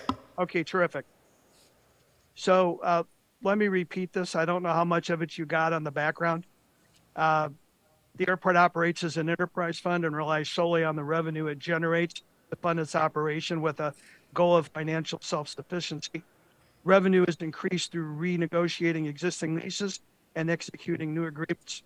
Costs are decreased whenever possible, such as through the purchase of less expensive software, carefully monitoring expenditures, and adhering to purchasing policies to gain the best possible price for an item or service. Regular rent increases help sustain the airport. Rental rates were recently adjusted for commercial tenants, and not adjusting rents by the council-approved process could be seen as subsidizing one group of airport customers by another. Next, please. A little bit of history. The most recent rent policy was adopted by council on May 25th, 1999. The policy included increases every other year by 75% of the CPI increase. Staff has noted many other general aviation airports in the area use CPI as the sole method to adjust hangar rental rates. In addition, an analysis was conducted every 4 years to determine if our rents are market rate. For various reasons, there have been deviations, including action by council. A market rate study was done in 2017 that showed rents for standard size hangars, which is the most common hangar at the airport, as well as other hangar types, were below market rate. And in fact, the standard size hangars were 51% below market rate. Next, please. During the most recent rent increase in FY19, the initial proposal was to increase rents by 10% each year for 5 years to arrive at a market rate.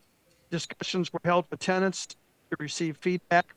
On January 15, 2019, a 4-year series of rent increases was approved by council that increased standard hangar rents by 5% a year, or 20% total, and other size hangars by 2.5%.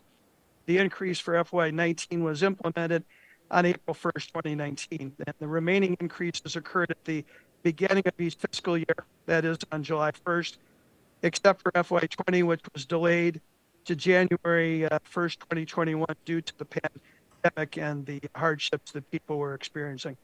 Next, please. As noted in the FAA policy regarding the establishment of airport rates and charges, airports are required to be financially self-sustaining. The airport is required to generate sufficient revenue to maintain the airfield in a safe and serviceable condition and to provide for the administration and maintenance personnel necessary. The term fair and reasonable includes the use of fair market rent. The term means rates that reflect the annual cost of airport services and facilities. Federal Aviation Administration publishes policy guidance to ensure the airport rates and charges are fair, reasonable, and non-discriminatory. The airport complies with this guidance, and after review, the FAA stated the airport is in compliance in a letter dated September 27, 2018. As noted in the FAA Airport Compliance Manual, if market rent for non-aeronautical uses results in a surplus, that surplus can be used to subsidize aeronautical costs at the airport, but this is not a requirement. Currently, the airport has unmet paving needs, and staff recommends using surplus revenues for capital improvements. Next, please. A lot of numbers up there. I'm not sure if you can see them all, but the airport, again, is self-sufficient and an enterprise fund. It's projected to transfer out more funding from FY24 onwards in order to address current needs in common areas such as taxiway, parking aprons that will benefit all tenants. Funds will also be utilized for other projects underway or anticipated, such as hangar improvements, new roofs, lighting, and so on. For FY23, the airport is expected to incur an operating deficit of $1.1 million, and deficits are forecast through FY26. However, surpluses are forecast for FY27 and 28, subject to successful land lease negotiations and approval of future capital projects by council. Next, please. Want to take a moment. This is a comparison of the initial proposal that we came with the revised proposal. We're now proposing to use 75% of the FY23 and 24 CPI for the total increase of 8.5%, which would be effective on July 1st. So there would no longer be two rental increases, which would have occurred on May 1st, in other words, for the balance of FY23, and July 1st for all of FY24. So there will be no rent increase for the balance of FY23. And tenants will still continue to pay $455 per month until July 1st for the standard size hangar rents. And those rents are under the revised proposal are $14 less per month and $168 less per year. Next, please. Rent received over the last 4 years has been reinvested back into the airport, including paving projects totaling $150,000, hangar repair projects totaling $1.47 million, access control system upgrades for $132,000, LED lighting upgrades $37,000, and over that same time frame, tenants increases have funded $140,000 approximately of the total amount of $1.79 million. So the tenants have funded 7.9%. The remaining amount of $1.65 million is subsidized through land leases and fund balance. At least half of our upcoming pavement needs will be funded by the airport without reimbursement from the FAA. Next slide, please. Airport staff annually reviews its fees in the master fee schedule to ensure that services are fair and reasonable. The last update occurred in FY21 and was focused on increases for services such as ramp sweeping. Utilizing the same CPI increase of 8.5% for hangar rents, we'll also be increasing that for storage rooms, office spaces, and tie-down spaces that we have available. And this chart summarizes each increase for FY24. Again, a lot of numbers up there. During the meeting on March 21st, tenants submitted a proposal that would increase rates by 2.46% per year through FY28, and we want to acknowledge that. This increase was based on certain predictions and forecasts. Under their proposal, the total rent increase through FY28 amounts to 12.3%. And the forecasts used, I should point out, are not specific to the San Francisco Bay Area. Proposed rental rate would not permit the airport to meet its needs, and this proposal was included in with the staff report for your review.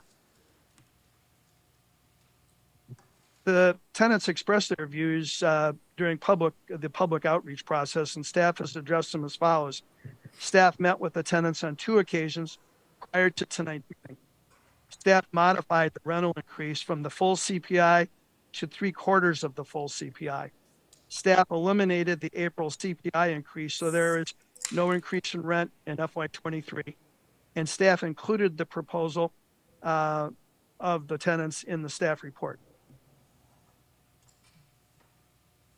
If approved by council, the new hangar and master fee rates will be effective on July 1st, 2023, which exceeds the 60-day window required under the city's administrative rule 1.21 for master fee schedule changes. So that's the general notice. Then pursuant to the adoption of the resolution, revising the city's master fee schedule. Staff will distribute notice to all Hayward Airport tenants with the effective date of June 1st notice to tenants. That completes our presentation. Todd Stroney, our business supervisor, and I will be happy to answer any of your questions. Thank you. Thank you very much. Let me first, this is a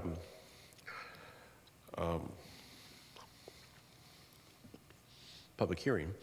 So let me start with questions up here, and I believe Councilmember Syrup had a question first. Thank you for the presentation, Doug, and thank you to you and your staff for going above and beyond to meet with the community. I know Harry and a number of the other tenants organized a tenant advisory committee, and they were very vocal about their needs and their desires around this proposal, so I just want to express my gratitude for how staff has engaged with them.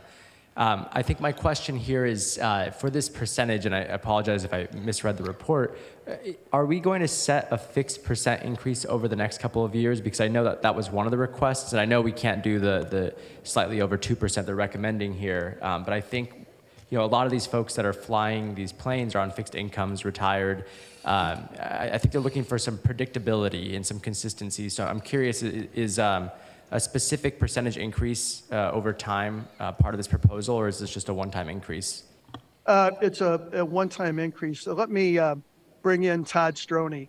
Todd is the numbers guy who helped me put all this together, and I want to bring Todd in because he's intimately familiar with all the details. Todd? Yes, Councilmember Syrup, that is correct. It's a 1 year for fiscal year 24, and then we would from there see how things are going financially, and then see what we come back with as far as a proposal. Thank you. Is there, just to clarify, there is a possibility that there could be a rent increase the following year as well? That is correct. Okay. Up or down depending on the CPI. Correct. Got it. Thank you. Councilmember Roach. Oh, I'm sorry. Councilmember Cermeño. Sorry, colleague Roach. That's all right. Thank you. Doug, thank you very much. And Alex, also thank you. As a member of the committee, I also am interested in seeing that this takes place and that our airport is protected as much as possible. Thank you for having met with our tenants. I think that's very, very important. And listening to them, we received several emails, and I'm sure that some of them will be at our meeting this coming Thursday. At 5:30 at the airport. My question is similar to my colleague Syrup in that we probably, or there is a possibility that next year there will be an increase or some kind of change. How far do we see into the future? We deal with 4 or 5 year period, 3, 4, 5 year periods. Are we thinking just next year, or are we thinking 25, 26? Any thoughts on this? So the rents, as it was mentioned, the rents are looked at and adjusted on an annual basis. Okay.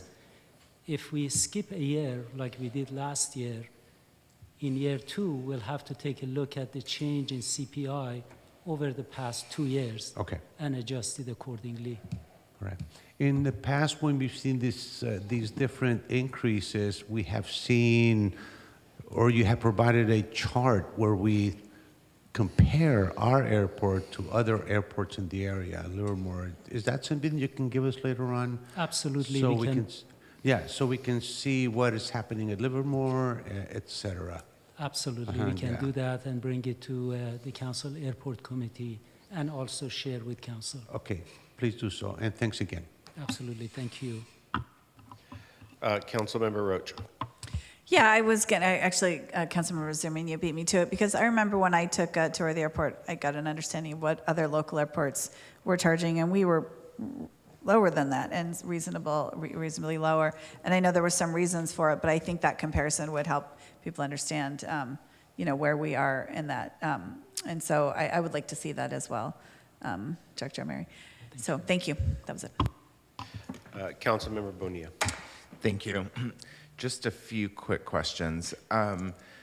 So I know that the funding that would come from these rent increases would go into the enterprise fund. I know the enterprise fund is used for multiple things, but just for clarity, it will go back into the enterprise fund and be earmarked for airport maintenance and operations and revitalization and things like that. Absolutely correct.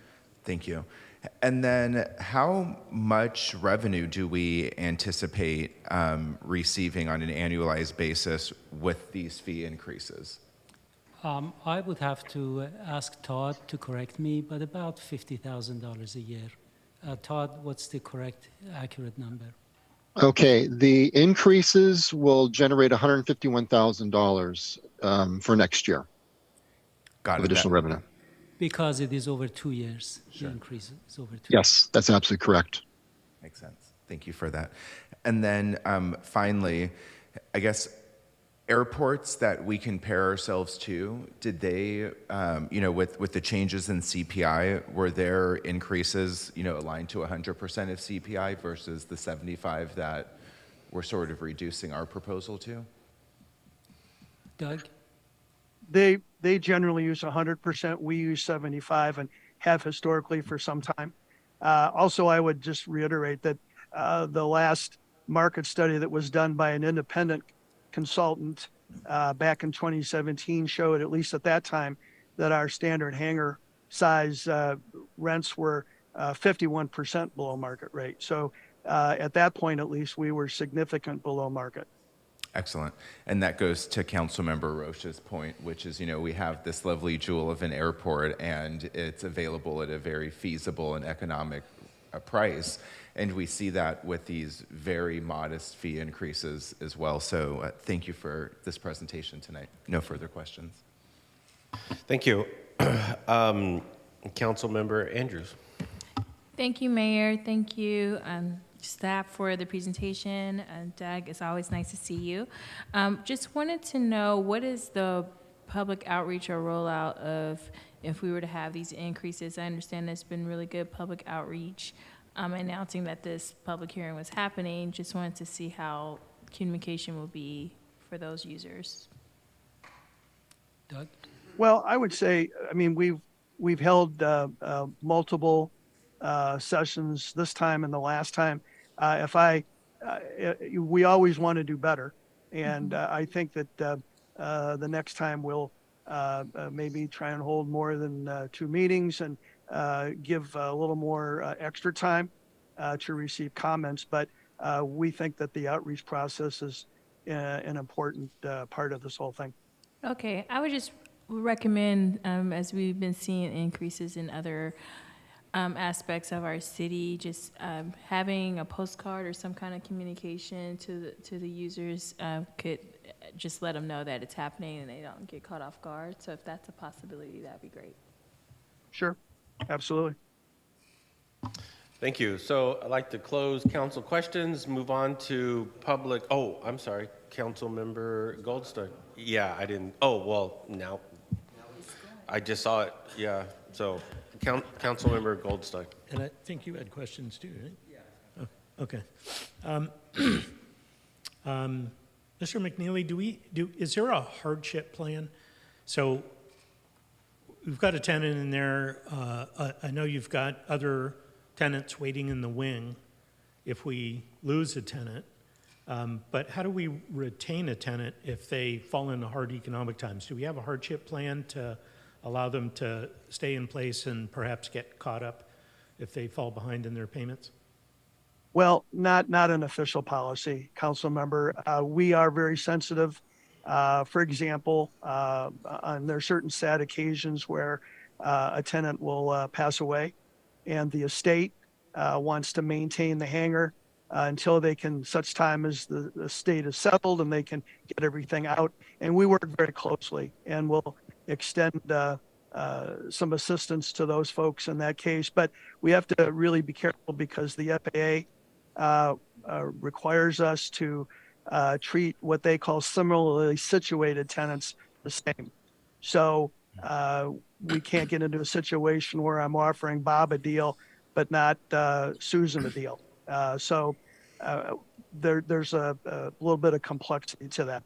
Right. Thank you for making that explanation. And then I noticed that there's a number of aircraft there and pilots that participate in the Disaster Air Response Team, DART.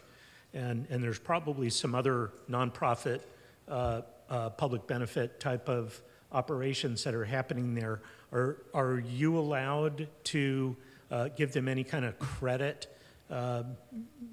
Reduced rate, for example, for participating in these nonprofit organizations that benefit our community? Well, again, we rise and fall to, of course, on council and also the FAA rules and regulations, and they're very specific about who we can give breaks like that to. The first one, the biggest one that comes to mind is the Civil Air Patrol. As you probably know, they do various missions to find downed pilots, to find lost hikers and things like that. Right. And they're an auxiliary of the United States Air Force. So we're allowed to do that, but it's very specific about what we can and can't do. Okay, very good. And so just not sure if the public or others are aware, but DART is actually part of Civil Air Patrol. So I don't know what their official status is, but the way that Bob Tucknott and others around the community have explained it to me, that's they're actually part of Civil Air Patrol.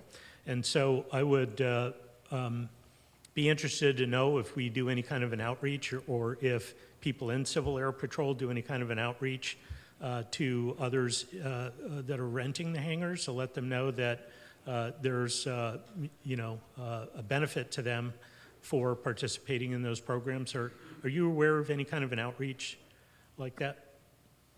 I'm not, but I would ask that you let me research that a little bit, and I'll can come back and address that. Okay, all right. I have some contacts if that's any benefit to you. Thank you. Mm-hmm. Thank you, Mayor. So, and then do you have another question? Okay, yeah, go right ahead. One last question. One of the tenants had mentioned that there is a standing hangar rent increase agreement, and in that agreement it's 4%. I noticed in the staff report it said that it varied anywhere between 2.5 to 5%. I was just curious if you could speak to how that percentage was determined, and if that percentage means anything in relation to future rent increases. Council Member Syrup, if I may take that. The last time, 4 years ago, when we did a cost comparison, a rate comparison with other airports in the area, we realized that our rents should be adjusted by 51%. So that was 10% over 5 years, because the next comparison was going to happen in 5 years. So the initial proposal was to come up with a 10% increase per year. We had several meetings with tenants, 9 of them I attended, and through the course of negotiating with the tenants and realizing that this would be a hardship to tenants, we agreed to basically halve that cost increase to 5%. So standard sized hangars received a 5% increase 4 years ago, and some other sizes received 2.5%. That is how we came up with the 5% and 2.5%. It is not etched in concrete. It is not something that we have to adhere to from now on. It depends on, a few years from now, how we compare to other airports in the area, because charging 75% of CPI, by definition, keeps us back, compared to other airports. Thank you. Okay, thank you. So I'd like to close questions from council, open up the public comment, and let me see if there's any. I don't see any public comment online, and I don't see any public comment in the council. I'd like to close public comment, and then I'll entertain a motion. I'd like to move the item. Moved by Councilmember Goldstein. I'd like to second with a friendly amendment, and then I'll look to the city attorney to make sure I'm doing this appropriately. I would just like to add that any future rent increases for the next 5 years not exceed 5%.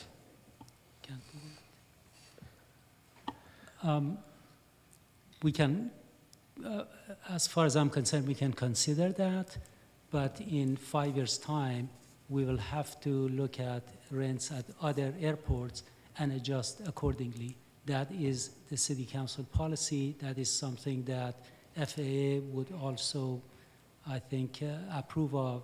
We can do that with the proviso that we'll have to take a look at the comparable rents in 5 years.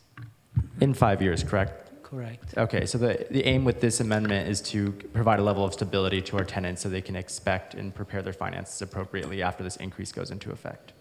Correct. Well, Mr. City Attorney. What if the friendly amendment were to refer the proposed friendly amendment to the Airport Commission for review and report back to the council?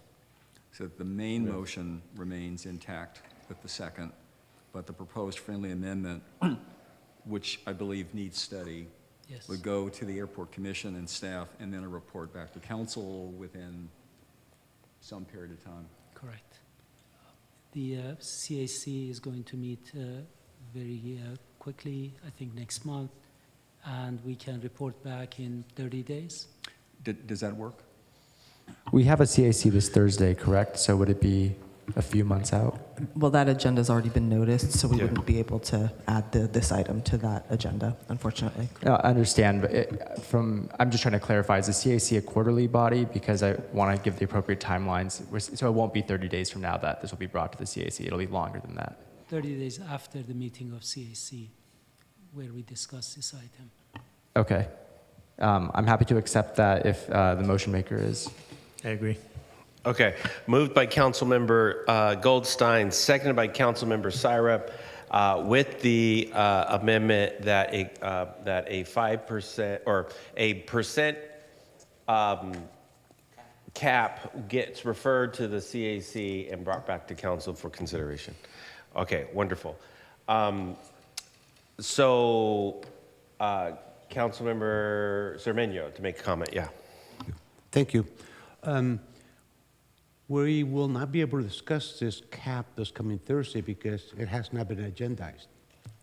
Correct. So it would go to the next CAC meeting after The that. next meeting after that. And then we would bring it back to council within 30 days of that. Yeah. I just also have concerns about placing that cap. You know, we don't know what the future economic situation would be. So I think that's something the CAC should look at is, you know, given how the budget looks for the next 5 years in the airport fund, I do have some concerns about our ability to you know, continue operating and to meet FAA requirements to be not subsidizing tenants at the airport. Thank you. And as the chair of the airport committee, I'm happy that my two colleagues who are the newest members of the committee are actively involved in the airport committee. So thank you both. Councilmember Goldstein. So, none of us can predict what's going to happen 5 years from now, but I think the intent behind this and my request for you is to look at ways that we can reduce the impact. So whether it's a 5% cap or some other mechanism that we use to lessen that impact on folks, I think ultimately that's the goal that we're after.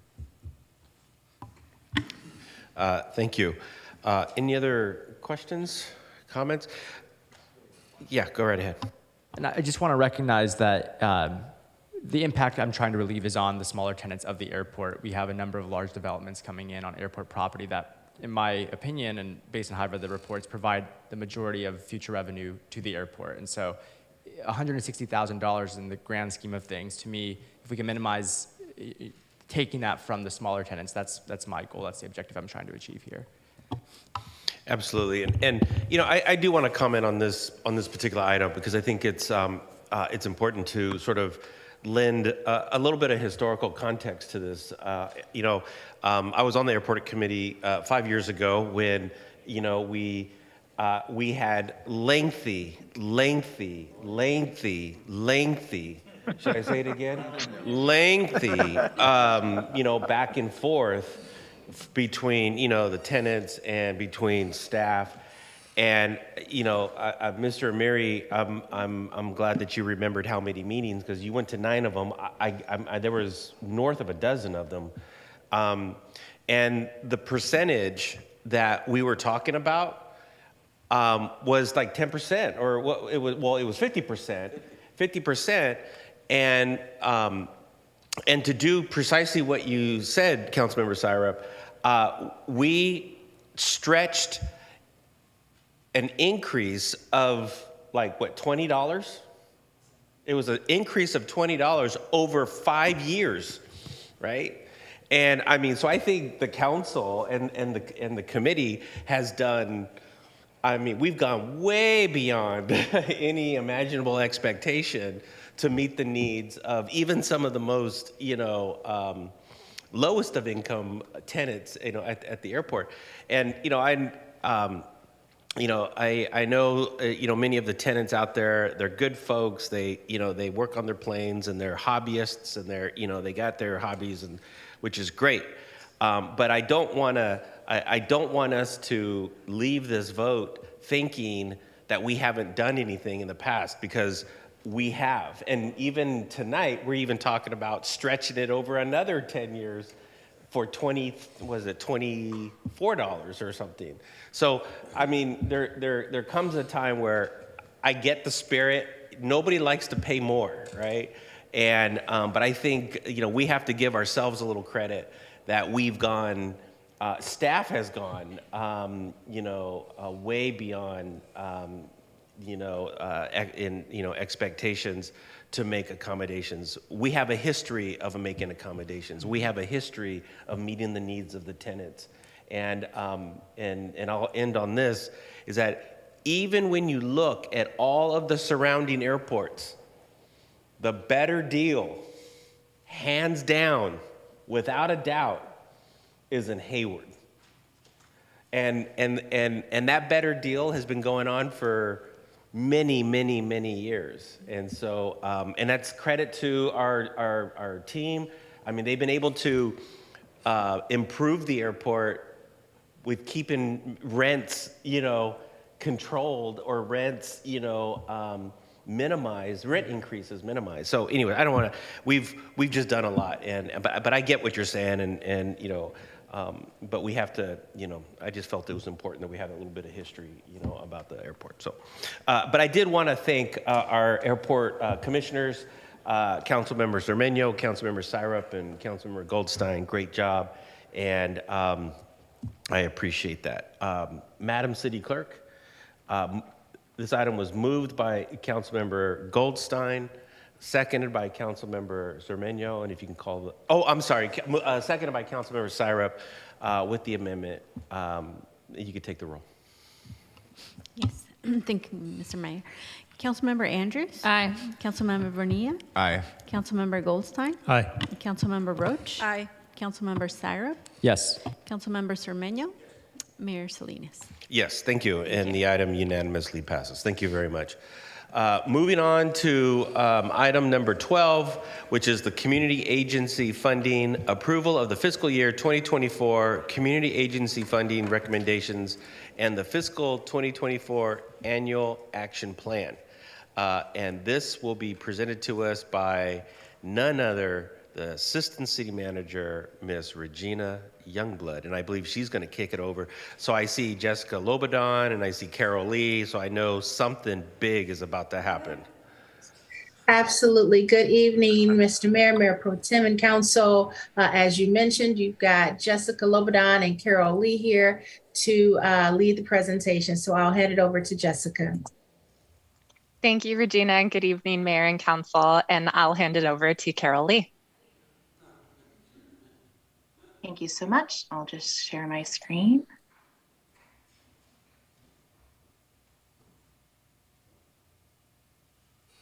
Is everyone able to see my screen or? Yes. Yes, perfect. Good evening, Mayor, Council, and members of the public. As Jessica mentioned, tonight I'll be presenting the fiscal year 24 annual action plan and the community agency funding recommendations. And so I will just move us along. We'll start with the annual action plan, and I know that some of you may be very familiar with this, but for those who need a refresher and for members of the public who may not be as familiar, I will provide a quick explanation of what this plan is. And so the annual action plan carries out the 5-year consolidated plan.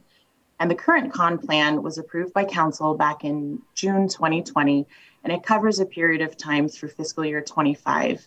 So essentially, the FY24 annual action plan is a 1-year snapshot of the larger 5-year plan. The annual action plan, which by the way is posted on the city's website, available for the community viewing and comments. It summarizes the actions, the activities, and the financial resources to be used in this coming fiscal year. And it's to address the priority needs and goals that the city has identified in the con plan. And I do list the priority needs here, but it was discussed in full detail or in greater detail along with some sample activities in the staff report. And as I mentioned earlier, this action plan is available on the city's website, and we are encouraging members of the community to review it, to provide feedback, and the public comment period will remain open until Thursday, May the 4th. And then later on in the presentation, I will provide instructions on how folks can submit public comments. So moving right along to the community agency, which I will refer to as CAF throughout the rest of this presentation. So the CAF funding recommendations for fiscal year 24. I'll first present the recommendations for economic development, infrastructure, public and social services, and arts and music. And then we will have a separate second part of the presentation where I'll present the special events to allow for council recusal. So in this first part of the presentation, the CAF funding recommendations for FY24 is in this slide in front of you. And you'll find the summary of the recommendations in this slide by category. It was presented by agency earlier this month at the work session, and it can be found in a detailed list, very similarly to what you already saw in attachment 2 of the staff report. But in this slide, we are showing the summaries. And I think the thing to note here, the thing of importance, is you can see that some of the requests still outweigh the sum of what's being recommended across all categories. And so that made for another highly competitive funding process this year. And again, I want to quickly take some time to just thank the Community Service Commission for their time and the work that they put into preparing the funding recommendations this evening. Another thing that I want to highlight is that the majority of applicants were recommended for full or partial funding. And in instances where an applicant was not recommended for funding, it was generally due to limited funds, established funding caps, and also the need to timely use funds. As requested by the CSC and Council, staff will continue to provide technical assistance in a variety of ways to support new and returning applicants to ensure that they are prepared and able to respond to future notices of available funds, and also, if recommended this evening, that they are able to report on their goals and accomplishments as required by the city. The last thing I want to point out on this slide is that part of the recommendation this evening includes a direct allocation to Eden Information and Referral, also known as Eden INR, for 211 services. And this allocation is separate from the CAF process, and it would be starting in fiscal year 25. Eden INR has received a non-competitive award taken off the top of the competitive services pool of funding since fiscal year 19. And the recommendation is that there is a direct allocation so that it could restore the social services funding in time for next year's CAF process. So the recommendation for part one of this presentation is that the City Council approves the authorization for the CDBG fiscal year 24 annual action plan submission, that Council approves the CDBG funding allocations for fiscal year 24 in the categories of infrastructure, economic development, and public services, and that Council approves the general fund funding allocations for fiscal year 24 for social services and a separate direct allocation for 211 services starting in 2025. At this time, I will turn things over to Mr. Mayor Salinas to facilitate the public hearing for part one of this presentation. And I'll stop sharing my screen. Thank you for cueing me, because I was just sitting here going, that's a nice slide. And I was like, oh yeah, I supposed to ask questions. Anyways, I apologize. So thank you. Okay, so I will open it up for questions from the dais. Let me see. Let's see. Councilmember Andrews. Thank you, Mayor. Just wanted to say, Councilmember Bonilla, this should be very familiar to you. So I'm very interested in your thoughts and questions. I just want to thank staff. I know this is a very rigorous process to get through this, and wanted to know, in this process, have we found ways to make it easier for the commission? Because that's some of the things that I've heard about this particular commission, that it takes a long time to get to solutions, and wanted to see if there was any efficiencies found, as that was a comment I had last year, given the amounts that are given and the staff time that is involved. I'm very concerned about also capacity of staff to manage this dollar amount. So I wanted to see if was there any lessons learned from previous years? I can respond first, and then I, of course, can let Community Services Manager Lobadan also provide her feedback. I would say that this is an iterative process, and at the end of every CAF cycle, we actively engage both the CSC and also applicants to find ways to refine and improve this process. And then I would say also, staff, we also debrief this process, and we try to find ways to streamline this process. And one thing that staff has done, internally, is create processes so that we're not trying to reinvent the wheel every year. And that certainly does cut down the amount of staff time that's used towards this process. And I'll just add on that we are having that debrief conversation at our May meeting of the Community Services Commission to hear from commissioners any feedback they might have on the process this year and how to facilitate increased efficiencies in the coming years. Thank you. And I'll just reserve my comments, but that was the question I had, at least about process. Thank you. Councilmember Roach. Thank you. Yeah, I know we had our work session on this, right? So I feel pretty comfortable with the recommendation, and thank you for the report and the presentation. I wanted to ask, I like the separate allocation to the Eden Area 211. And I was just wondering what your process might be for that in the future, because there were a couple other things I remember when I was on Community Services Commission that felt like needed sort of their own separate allocation because it was a valuable program for the city. So is that something that will just come up as you see that going forward in the future? So as part of the community agency funding review process that took place last summer, which was a subcommittee of council and the commission, this specific question came up about should any agencies receive direct allocations annually. And so something that we received direction on was that it should remain a competitive process.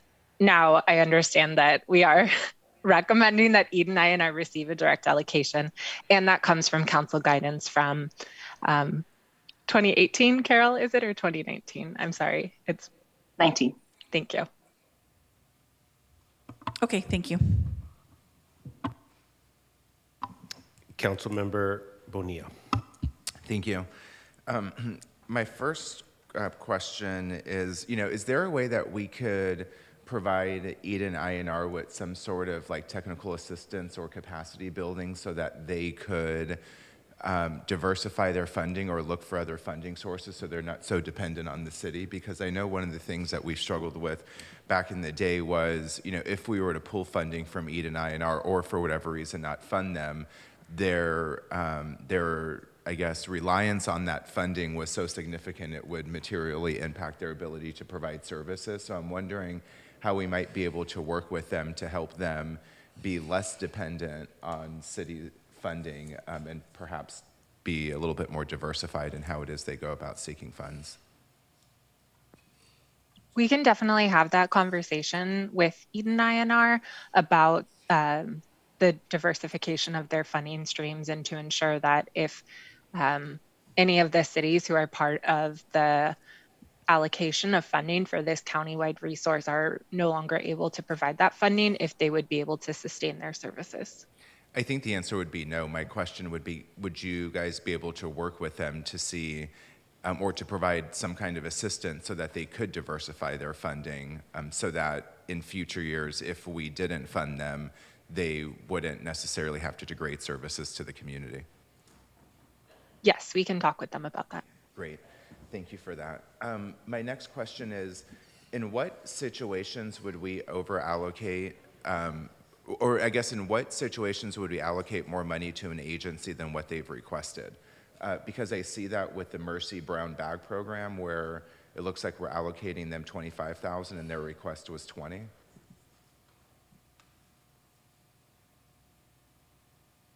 I think both Carol and I are pulling up the allocation to check Actually, that. no, that was the previous year. My bad. I looked at the wrong column, so I take that question back. Thank you. And I was actually here in the chambers the night that this was presented to the commission. It was the night of the council appointment.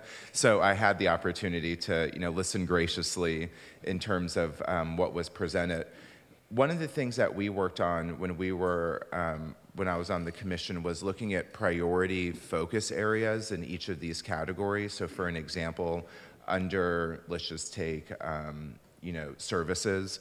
There's the first column is like, food services, health services, housing and homelessness, legal, youth and family. Do we still kind of prioritize categories within these particular categories to make sure that we're responsive to whatever the community needs are in that particular funding cycle versus kind of a peanut butter spread of funds across all these different categories?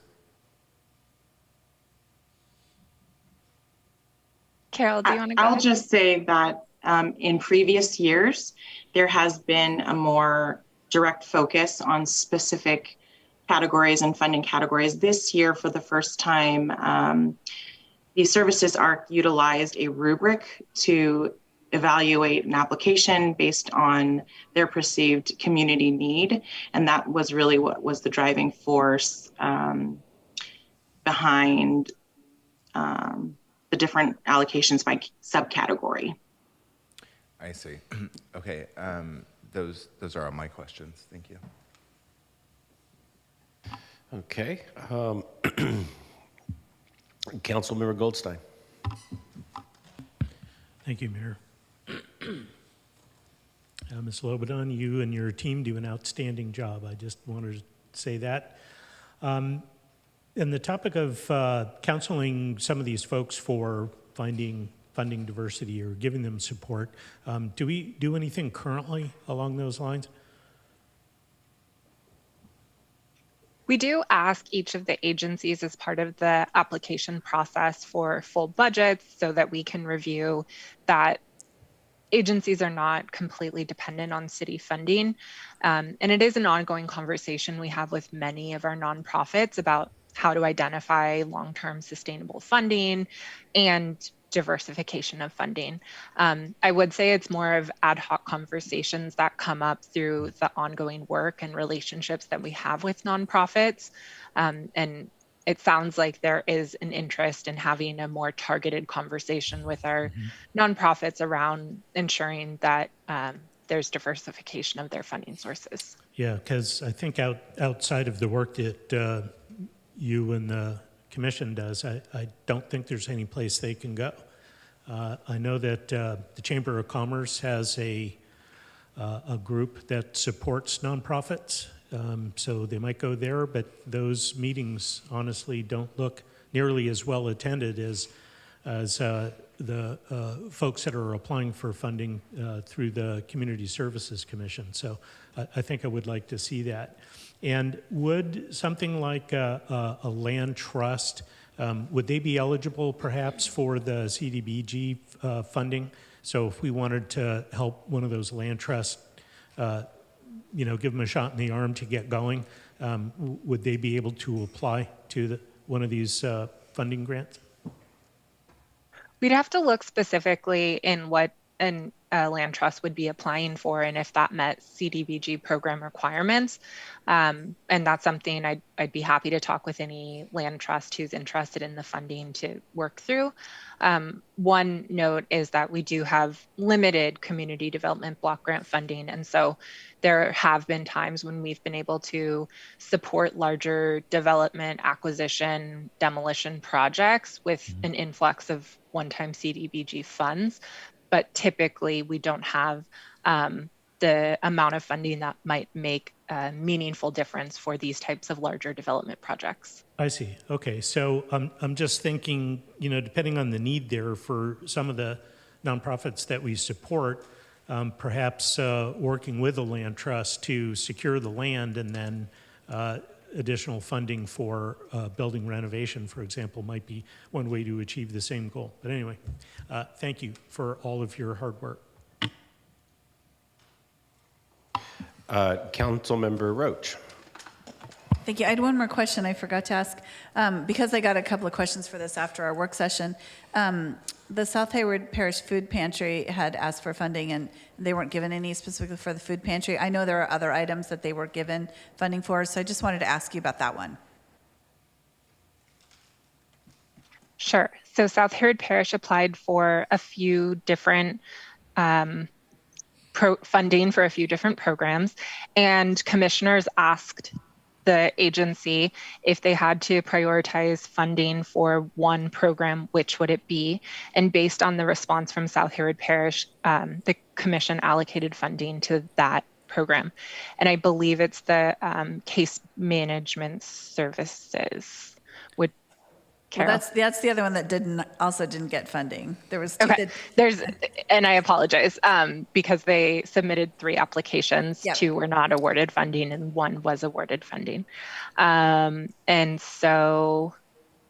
No, that's helpful. That's what I wanted to know, that there was a discussion about that. So thank you, because I wanted to be able to answer the community members' question about that. Thank you. Yes. That answers my question. Councilmember Syro. Thank you, Mayor, and thank you for the presentation. So part of the recommendation or one of the asks is for us to take action on the 211 services. I think I had a question the first time this was presented around marketing 211. It sounds like the services being offered by it are fantastic. I just was shocked that I'd lived my entire life without having heard of it before. And so what my concern is if we're providing funding for this, how do we make sure the community knows to use it? And I was just wondering if you had some thoughts on that.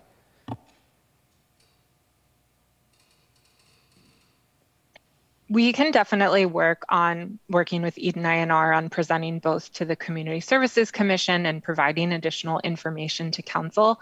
Our understanding is that the Eden INR 211 referral system is a widely used community resource and is offered in many different languages. And we're happy to provide additional information on the services that they provide and the utilization in the community. Great, thank you. And I don't mean to diminish the work that they already do. They're part of this proposal for a reason. I appreciate that. I just want to make sure that we're getting the word out there to more residents. I think across a lot of the services we offer, communicating them to our residents is an area where we could improve. Thank you. Thank you. I had a question, and I think I've asked this question before, and I always forget the answer to it, but let's say, hypothetically, if we were to focus on solving one issue in the city, and we approached it at scale, and we said, we're gonna, really focus all of our investment on this one issue to solve it. Does CDBG allow us to do that? That's such an interesting question. Do you mean with the amount of funds that the CDBG grant, our annual entitlement grant? Yeah. No, I don't think that. I think that the CDBG grant is a wonderful resource for the city, and we're able to reach many different areas of infrastructure, community service needs, economic development needs in the city. But our annual entitlement award is $1.5 million, and I don't think that that's enough to address the entirety of the needs in the community, if I'm understanding the question correctly. So let me rephrase it. Yeah. So we get $1 million. What's the annual budget? $1.5 million, you said? It's about 1.5. Yeah, it's okay. usually 1.4. I think I understand what your question is. I think the mayor's asking, can we take that entire 1.5 and put it towards one effort, one project? Yeah.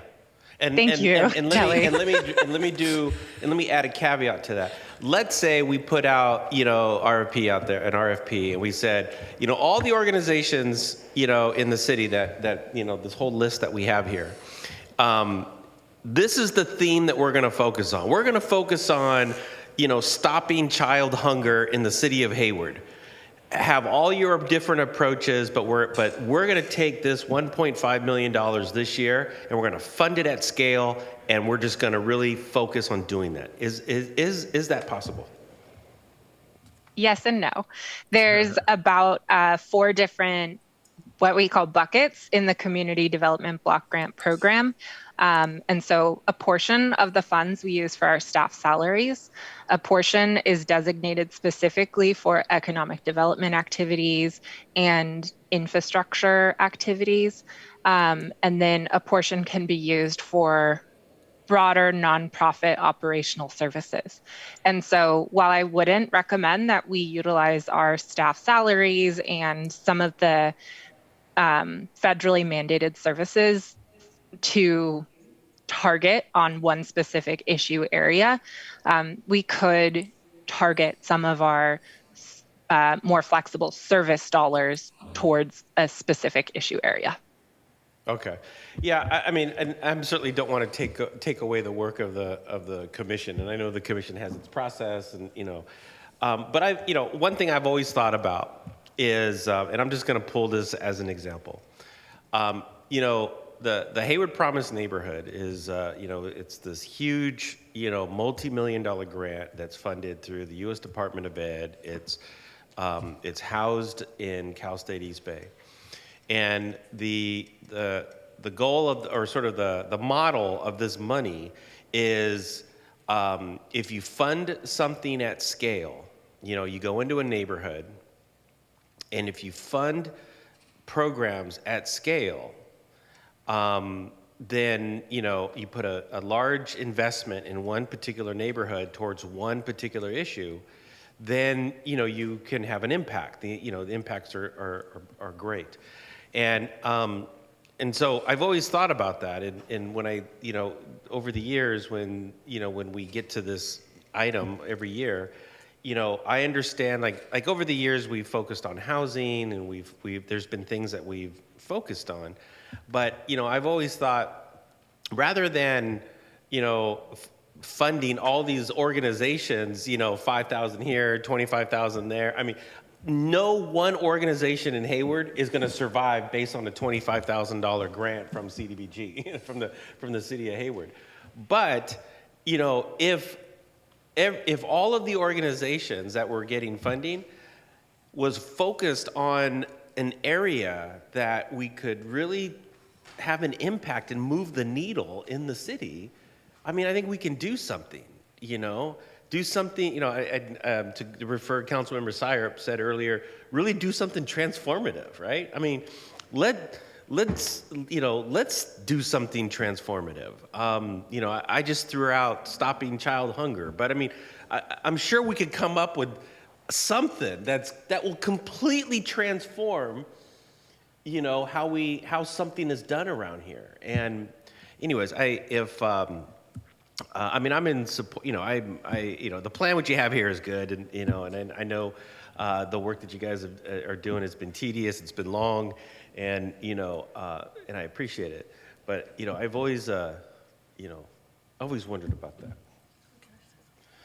It looks like my keyboard just lit up, so I think it's like everybody. I think I sparked something.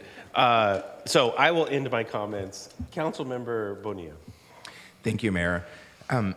City Manager, I do agree exactly with what the mayor was saying, and I think it is possible, right? Because for an example, if we said that, you know, it was food security was our focus. We can have infrastructure projects that help with food security. We can have service. I mean, so it can still meet all of the CBGD, all of the federal requirements. And then, you know, the general fund, it's our discretion anyway. So I just really love that idea. I think that was something we were trying to push, you know, when Councilmember Roche and I were on the Community Services Commission. So maybe in future years, what we can do is really look at what are the top 3 priorities that we want to go after with this funding, and instead of kind of peanut butter spreading it to where we're giving small amounts to everyone without really deeply tackling the issue, we can galvanize the community around a common set of issues, but a small set, and focus these funds to kind of go deep in that area. I just wanted to underscore how much I loved that idea. Yeah, no, because, you know, I get to be the wet blanket because that's my job. Sorry to tamp down the enthusiasm, but, you know, I just would caution the council that there are a lot of community agencies that depend on this funding, and you will likely hear from all of them and so that's just a trade-off to consider. You know, one other option is to think about, like, maybe one year we do food insecurity, the next year it's homelessness, the next year it's so then there's a cycle, and everyone knows, like, through a 5-year cycle, this is when we're going to get funding, and it may be more than we get in 1 year, but we spread it over the 5 years because we know we have to budget for it appropriately. So I think there's ways that we can get to what you guys want to get to if that's where you want to go. I would also say there would probably be some modifications to our CDBG action plan we'd have to make if we were going to make those changes. So, you know, I think if the council wants us to explore that, that would be something you could give us direction tonight to explore further. But I just had to share some of my thoughts, having watched this process for 12 years and the advocacy that goes on, so from different agencies. For sure. I appreciate that. And when the time is right, I would love to move the item. Yeah, and just to follow up with what the city manager said, I certainly don't want to be the one to receive emails that say that I'm anti-music. One year I was accused for being anti-music. But anyways, Councilmember Andrews. I wanted to know, do you need to go to the public for public comment before I make a comment? I do need to go to public comment before we do what we need to do, but yes. So I'd like to close questions from the dais, move to public comment.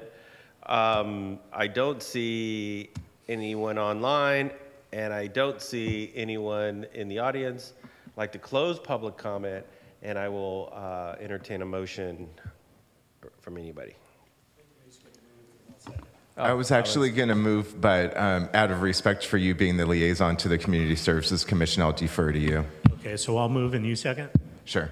Okay, and at the same time, while all this was going on, Councilmember Zermenio raised his hand, but I think he wanted to add a question. Just a comment. Oh, a comment. Okay, so hold on one moment.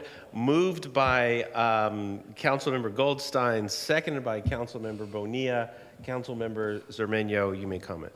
And my comment is deep appreciation to Jessica and the work that she's done, the good presentation, and also to convey to the commissioners the good work that they've done. So Dan, colleague Goldstein, got it right. Okay, please tell everybody that I appreciate their work, and we all do. Yes, thank you. And you don't now have to refer to me as senator, so that's good. And I can't really claim any credit. Honestly, the Community Services Commission, they worked hard on this, and Jessica and her team really just pulled them together and did an outstanding job. The credit really belongs to them. Mayor Pro Tem Andrews. Thank you, Mayor. I was actually really excited to hear your comments and also terrified of all the emails that I was going to get by your comments. So I'm glad the city manager stepped in. One of the things that I am concerned about with having a theme is I love the theme. $1.5 million versus 20,000, I'm all for that. But I do not want to lose sight of things like domestic violence because we're focusing on a different theme. So maybe there's some things that we can work out where maybe it's 1 or 2, and that's when it kind of goes into that categorization again. So that was my only concern about it. Again, I am concerned about the amount of staff time spent on $1.5 million. I don't know if there's anything we can do to make that more of an efficient process, as well as our Community Services Commission's time spent on it. Thank you all on the Community Services Commission for putting in the volunteer hours that you're doing. I would love to see how we can maybe make that something that can be reviewed for next year. And thank you to the staff, because I know you all work really hard on it. We get a lot of the emails for Community Services Commission, so I could just imagine all the emails you get for these requests. And I know it's heartbreaking to, tell certain organizations that, we just can't provide that this year. So you are doing the good work. And then also I want to give acknowledgement to Councilmember Syrup and Councilmember Roche, because you all also served on the Community Services Commission. So I just wanted to give you a shout out. And thank you, Councilmember Goldstein, for helping being a liaison to this commission. This is a very important commission, but I do want to see some changes there. Love this idea from the mayor.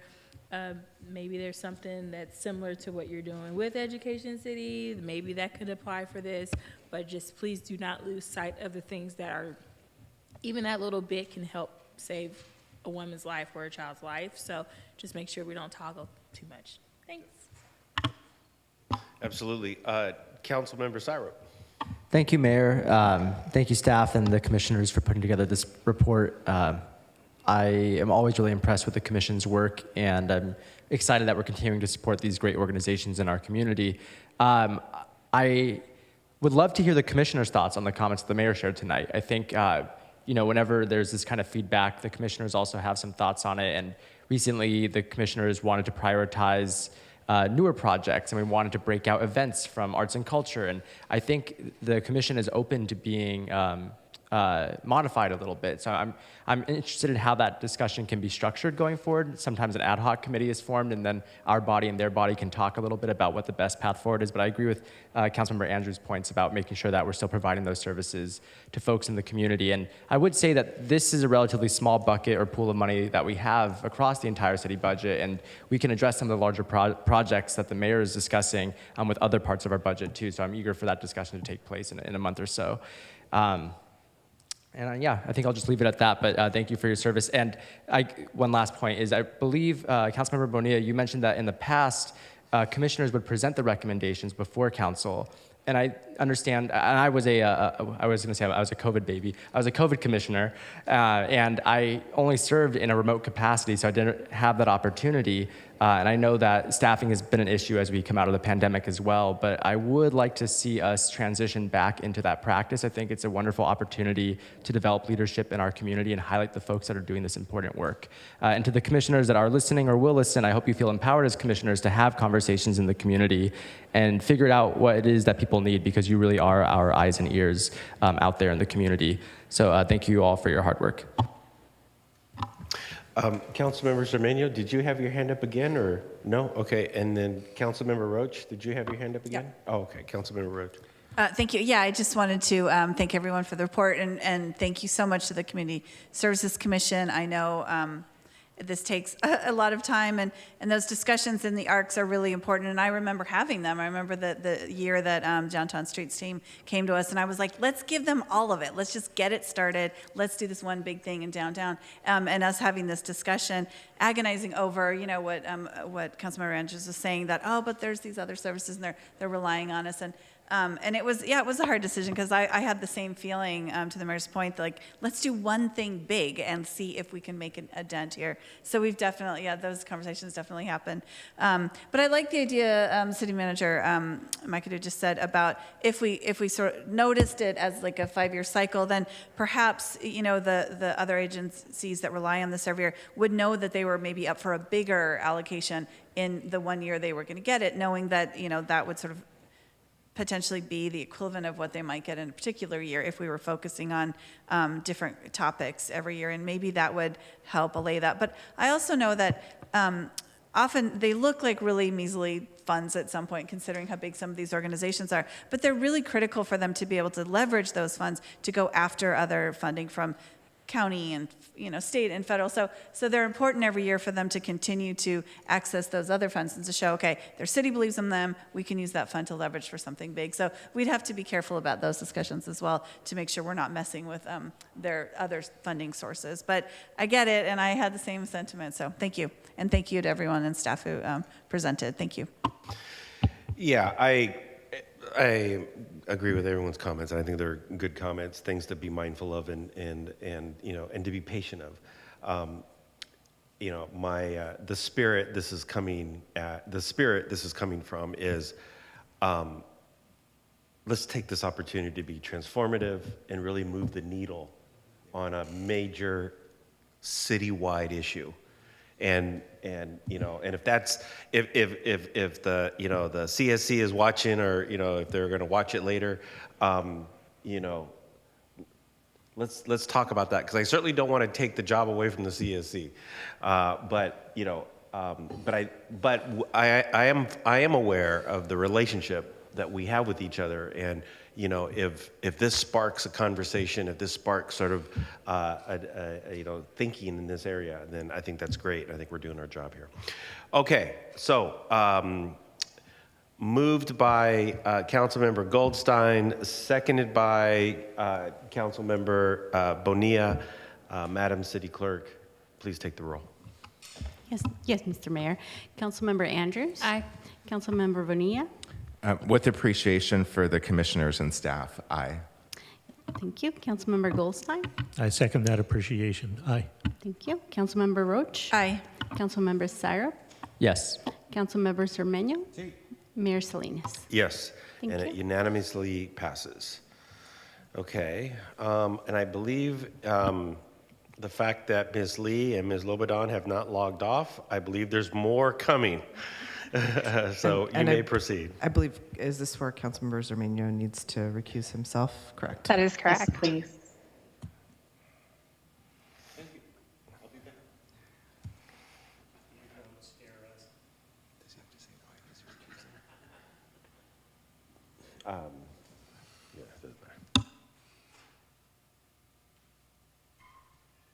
And what slide were you on? I will go ahead and share my screen, and I will get us to where we need to be. Can everyone see that? Yes. Yes, perfect. So I will continue on to the second portion of this presentation. I'll continue with these special events recommendations for fiscal year 24.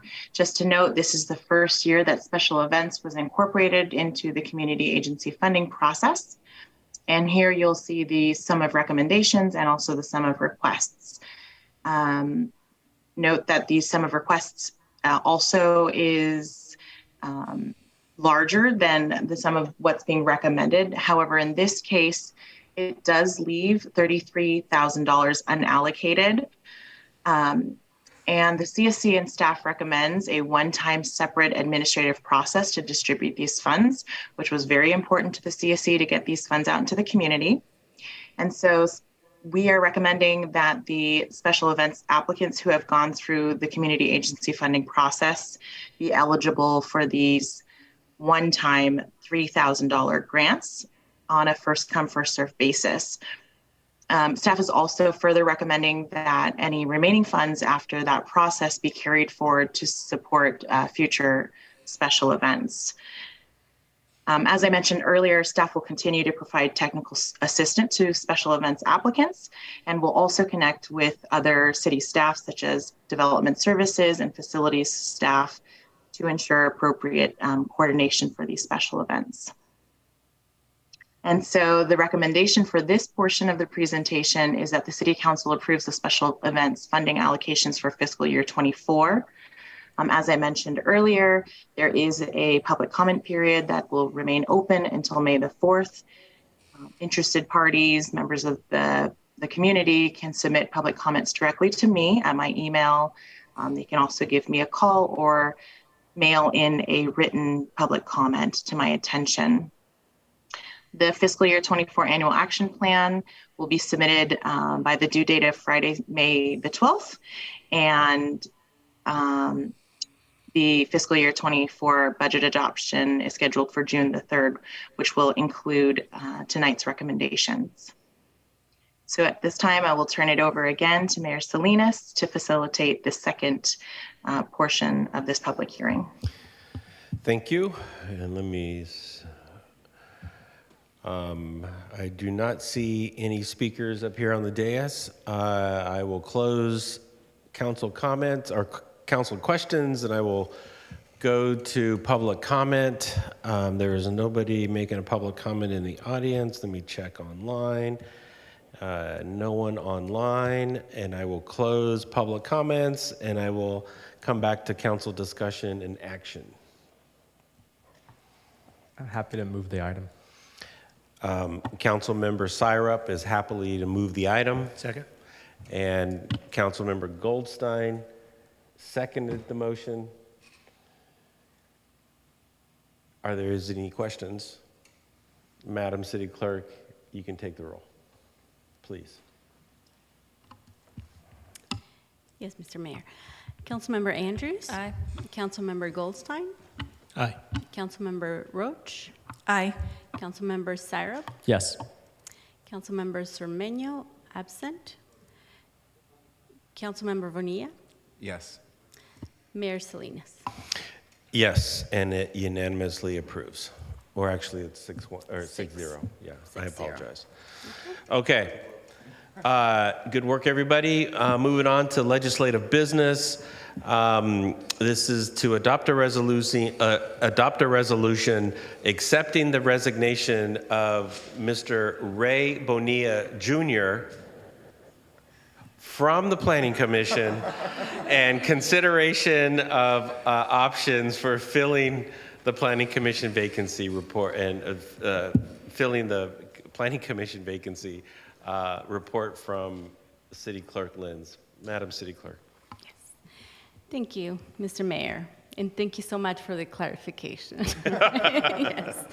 And Geraldine, thank you for your help advancing the slides. So again, good evening, Mayor, Council, City staff, community members. The item before you relates to the Planning Commission. Next, please. All right, and so staff is recommending that Council adopt a resolution accepting the resignation of former Planning Commissioner Ray Bonilla Jr. from the Planning Commission, and second, to take action regarding the vacancy on the Planning Commission by either filling the vacancy during the 2023 annual recruitment process or by adopting a resolution appointing Planning Commission alternate Shanta Franco-Clausen to a term ending July 2023. Next, please. By way of background, the unexpected vacancy on the council was created when former Councilmember Marquez was appointed to the Alameda County Board of Supervisors on April 4th. As you know, the council declared the vacancy on April 11th and officially appointed former Planning Commissioner Ray Bonilla Jr. to the council, and this was on April 18th again. Consequently, the appointment to Mr. Bonilla Jr. to the council created a vacancy on the Planning Commission. It seems that this year, since 2022, we've had too many vacancies, but just I wanted to allow that as reference for the public. Next, please. Actually, if you could go back, thank you so much. Just wanted to provide additional information that occurred as the last year. The November 2020 municipal election created a vacancy when former Planning Commissioner Roach was elected to the City Council. Another vacancy on the council occurred when former Planning Commissioner Goldstein was appointed to the council in January 2023.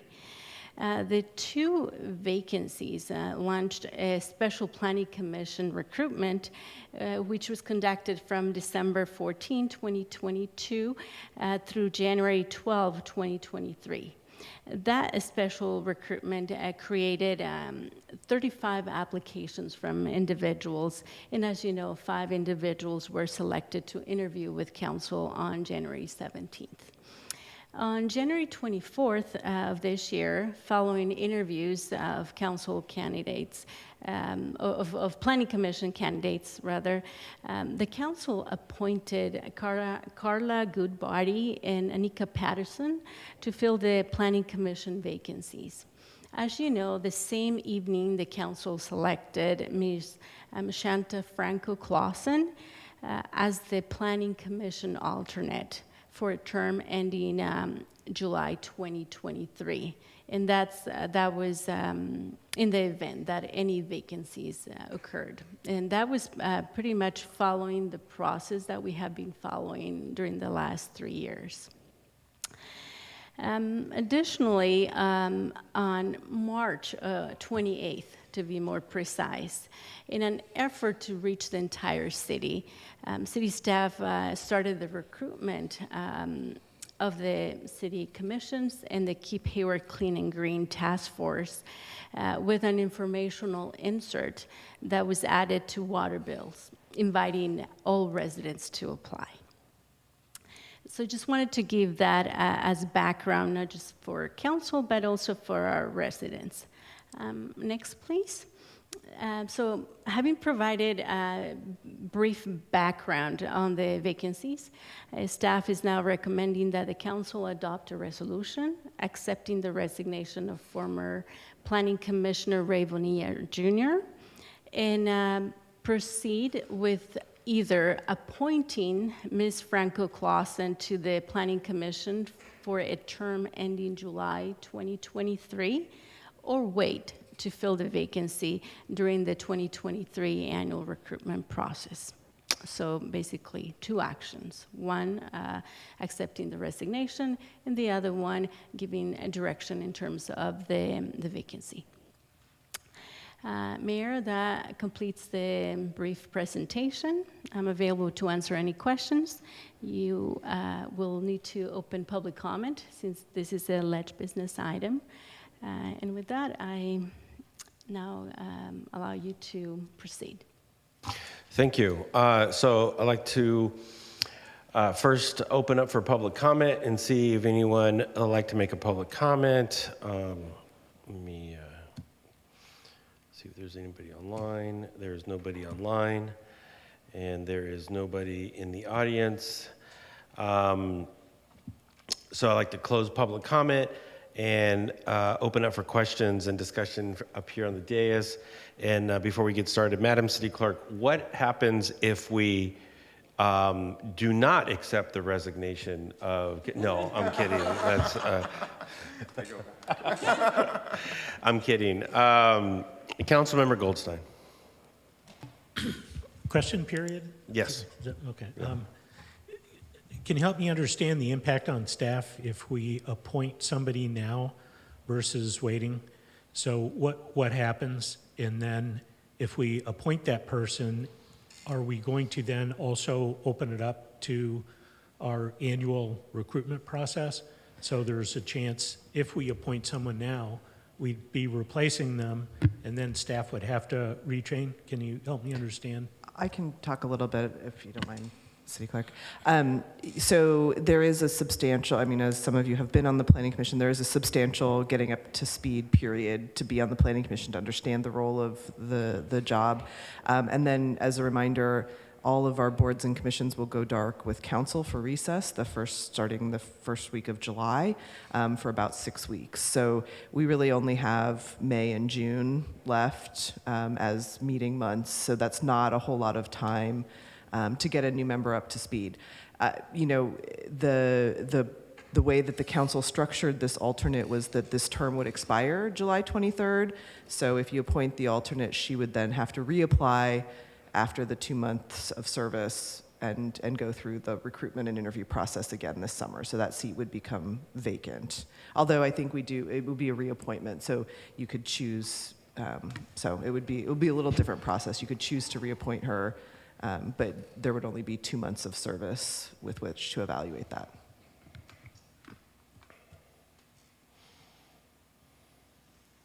Is that it? Okay. Councilmember Zermeño. Thank you.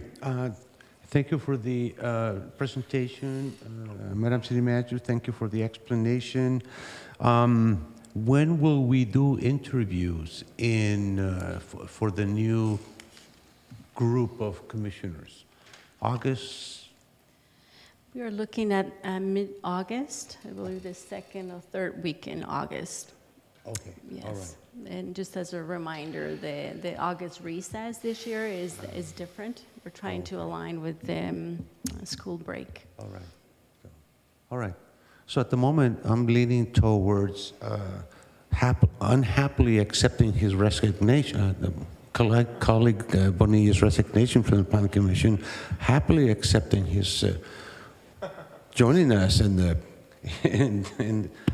City Council, and waiting until August for a new group of commissioners. So that would be my motion, if you are ready for a motion, or whenever you are. Okay, so moved by Councilmember Zermeño. Do we have a second? Seconded by Councilmember Goldstein. Councilmember Syrup, you had your hand up. Thank you. It's always interesting when the motion gets thrown out during questions because it really changes the tenor of the discussion. I was curious how many planning vacancies there will be come August that we're trying to fill. 3. 3. We have 3. Okay, understood. And then I guess just my question here would be, a potential third route we could take would be appointing Shay for the remainder of Councilmember Bonilla's unfilled term beginning after the summer so that the onboarding is happening alongside the other new commissioners. So there wouldn't be this standalone onboarding process, but rather somebody's already appointed and they're joining the other folks. And I just was curious if that was feasible or... Well, you'd have then a continued vacancy for 2 months, if I'm understanding correctly. But one of the options, if we're not to appoint, would be to still have that same vacancy, right? Correct. So, I mean, that is an option for the council to consider. If you wanted to wait to have her appointed until August, she would fill one of the 3 vacancies in August and then go through the training process. That's a third option, correct? Okay, because my reasoning here is I wanted to minimize staff time, absolutely, but here is someone that has already interviewed and been selected as an alternate. So I just feel a little odd removing that as a possibility. So at the moment, I'm not personally in support of the motion, though I understand the intent. And that's why I'm trying to offer this potential other avenue forward as maybe a compromise.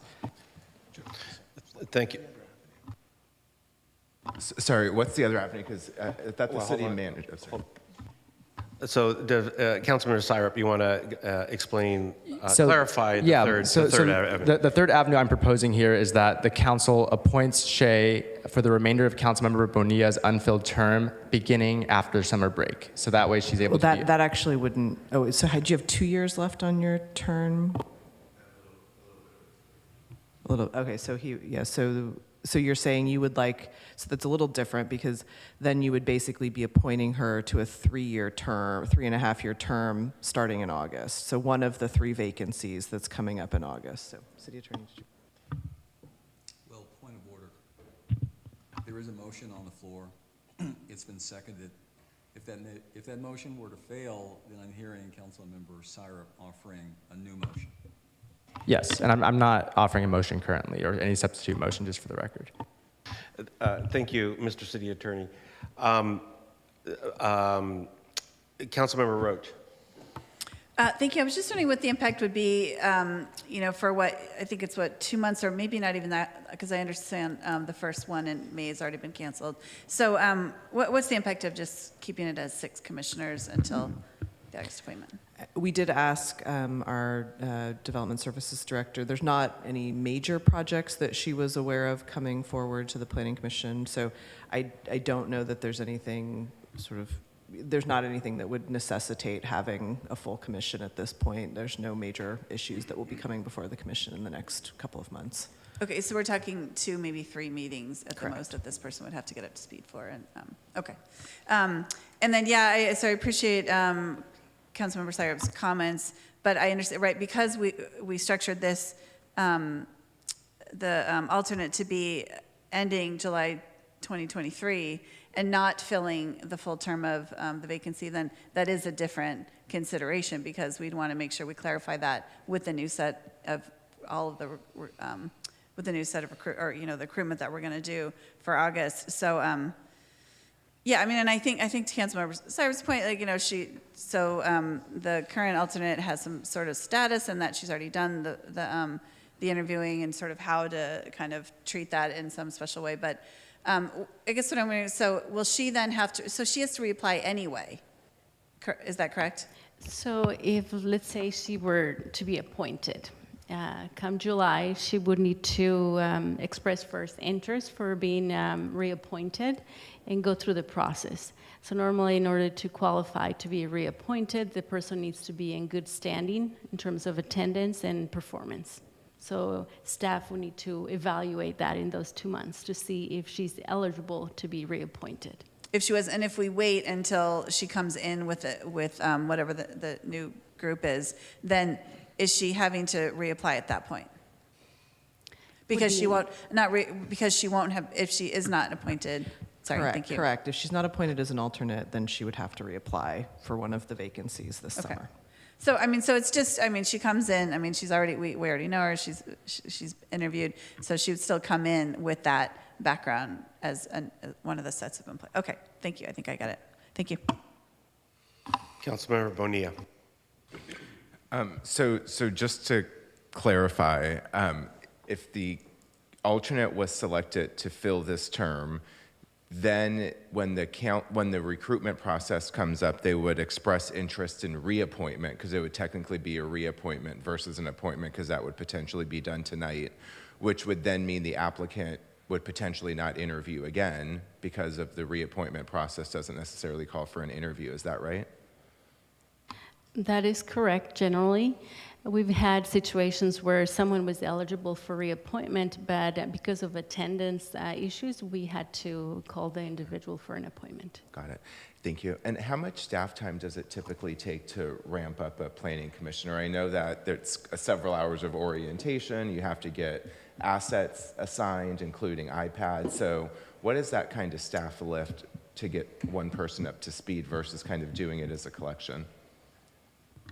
It's definitely easier to do it as a group. I can't give you an exact estimate on hours. I mean, you've seen, it's probably a lot less than what the council orientation process looks like, but there's still a process that staff goes through. And then there's, specific land use orientation and rules that get explained, and a lot of that staff goes through with the new commissioners. Got it. And to Councilmember Rocha's point, I know that planning commission meetings, at least historically, start to get canceled in the month of June and July, so there's not really a lot of action in those meetings anyway. So appreciate that. Thank you. Okay, thank you. So moved by Councilmember Goldstein, seconded by Councilmember moved by Councilmember Zermeño, seconded by Councilmember Goldstein. Madam City Clerk, please take the roll. And Mayor Salinas, if you could please state the motion again. The motion is to accept the resolution accept the resignation of former Planning Commissioner Ray Bonilla, and then wait to fill the vacancy during the 2023 annual recruitment process. Okay. All right. Thank you. We'll go ahead and start. Councilmember Andrews. No. Councilmember Bonilla. No. Councilmember Goldstein. Yes. Councilmember Roach. Yes. Councilmember Syrup. No. Councilmember Cermeño. Mayor Salinas. Yes. So motion passes 4-0. 4-3. Correct. Okay, and it passes. Okay. Next item is council reports and announcements. I don't know if this is from the other one. Councilmember Zermeño, council report? We have a co-report. Colleague Roche first, okay. and then me second. Okay, perfect. Thank you, Councilmember. Oh, that's right, because mine fell off. Yeah, you have to. Thank you, Mayor. So, to continue the mayor's comments from earlier is why we are all wearing these red carnations. We are wearing them in solidarity with our sister city, Faro, Portugal, because today is a very special day for our sister city country, Portugal, for the Portuguese Americans in our community and democracy. Freedom Day, April 25th, is remembered and celebrated today, 49 years after the Carnation Revolution, which took place in 1974. Red carnations are a symbol of the bloodless military coup that brought democracy and civil liberties to the Portuguese people. Restaurant worker Celeste Carreiro began offering carnations to the soldiers when people took to the streets to celebrate the end of the Salazar dictatorship. Others followed suit, placing carnations in the muzzles of guns and on the soldiers' uniforms. Hayward remembers this day with Portugal, our friends in Faro, and our community. And I also wanted to just give a shout out to our community member, Lisa Simons, who keeps that relationship very warm and very meaningful to Hayward. Thank you. And I like the fact that the flower of Faro and this revolution is carnation, and which mirrors our city flower, which is the carnation. Eu vou falar pouquinho em português agora, especialmente hoje, o dia da Revolução de Gravavos. So on April 25th, I was actually a student in Madrid studying Portuguese, and I remember those days very, very vividly. The Spaniards were amazed that we had these young ladies putting carnations in the rifles of the soldiers who were ready to shoot them because the people were coming up against the government, which was very right-wing. It was very, very interesting. And at that time, Franco was also a compadre of the president of Portugal, and they both had a very iron hand. And a couple of months later, there were a couple of revolts in Madrid. So the president of Portugal fell, and later on, Franco also met his demise, but that's after he passed away. But that was really very interesting time, especially for us young students. You know, we were all hippies in those days, studying and traveling all throughout Europe. I spent one day in Faro, in the beach, sleeping on the beach. It was very, very interesting. Felicidades a gente de Portugal. Muito obrigado. Thank you very much. Councilmember Syrup. Thank you. I just wanted to give a special shout out to Carl and Christine, I believe, who helped organize the Hayward Lit Hop downtown this past Sunday. I think it's a phenomenal event and adds a lot of culture and attraction to Hayward, and I can't wait for the next one. So thank you for your hard work, and I'm looking forward to it.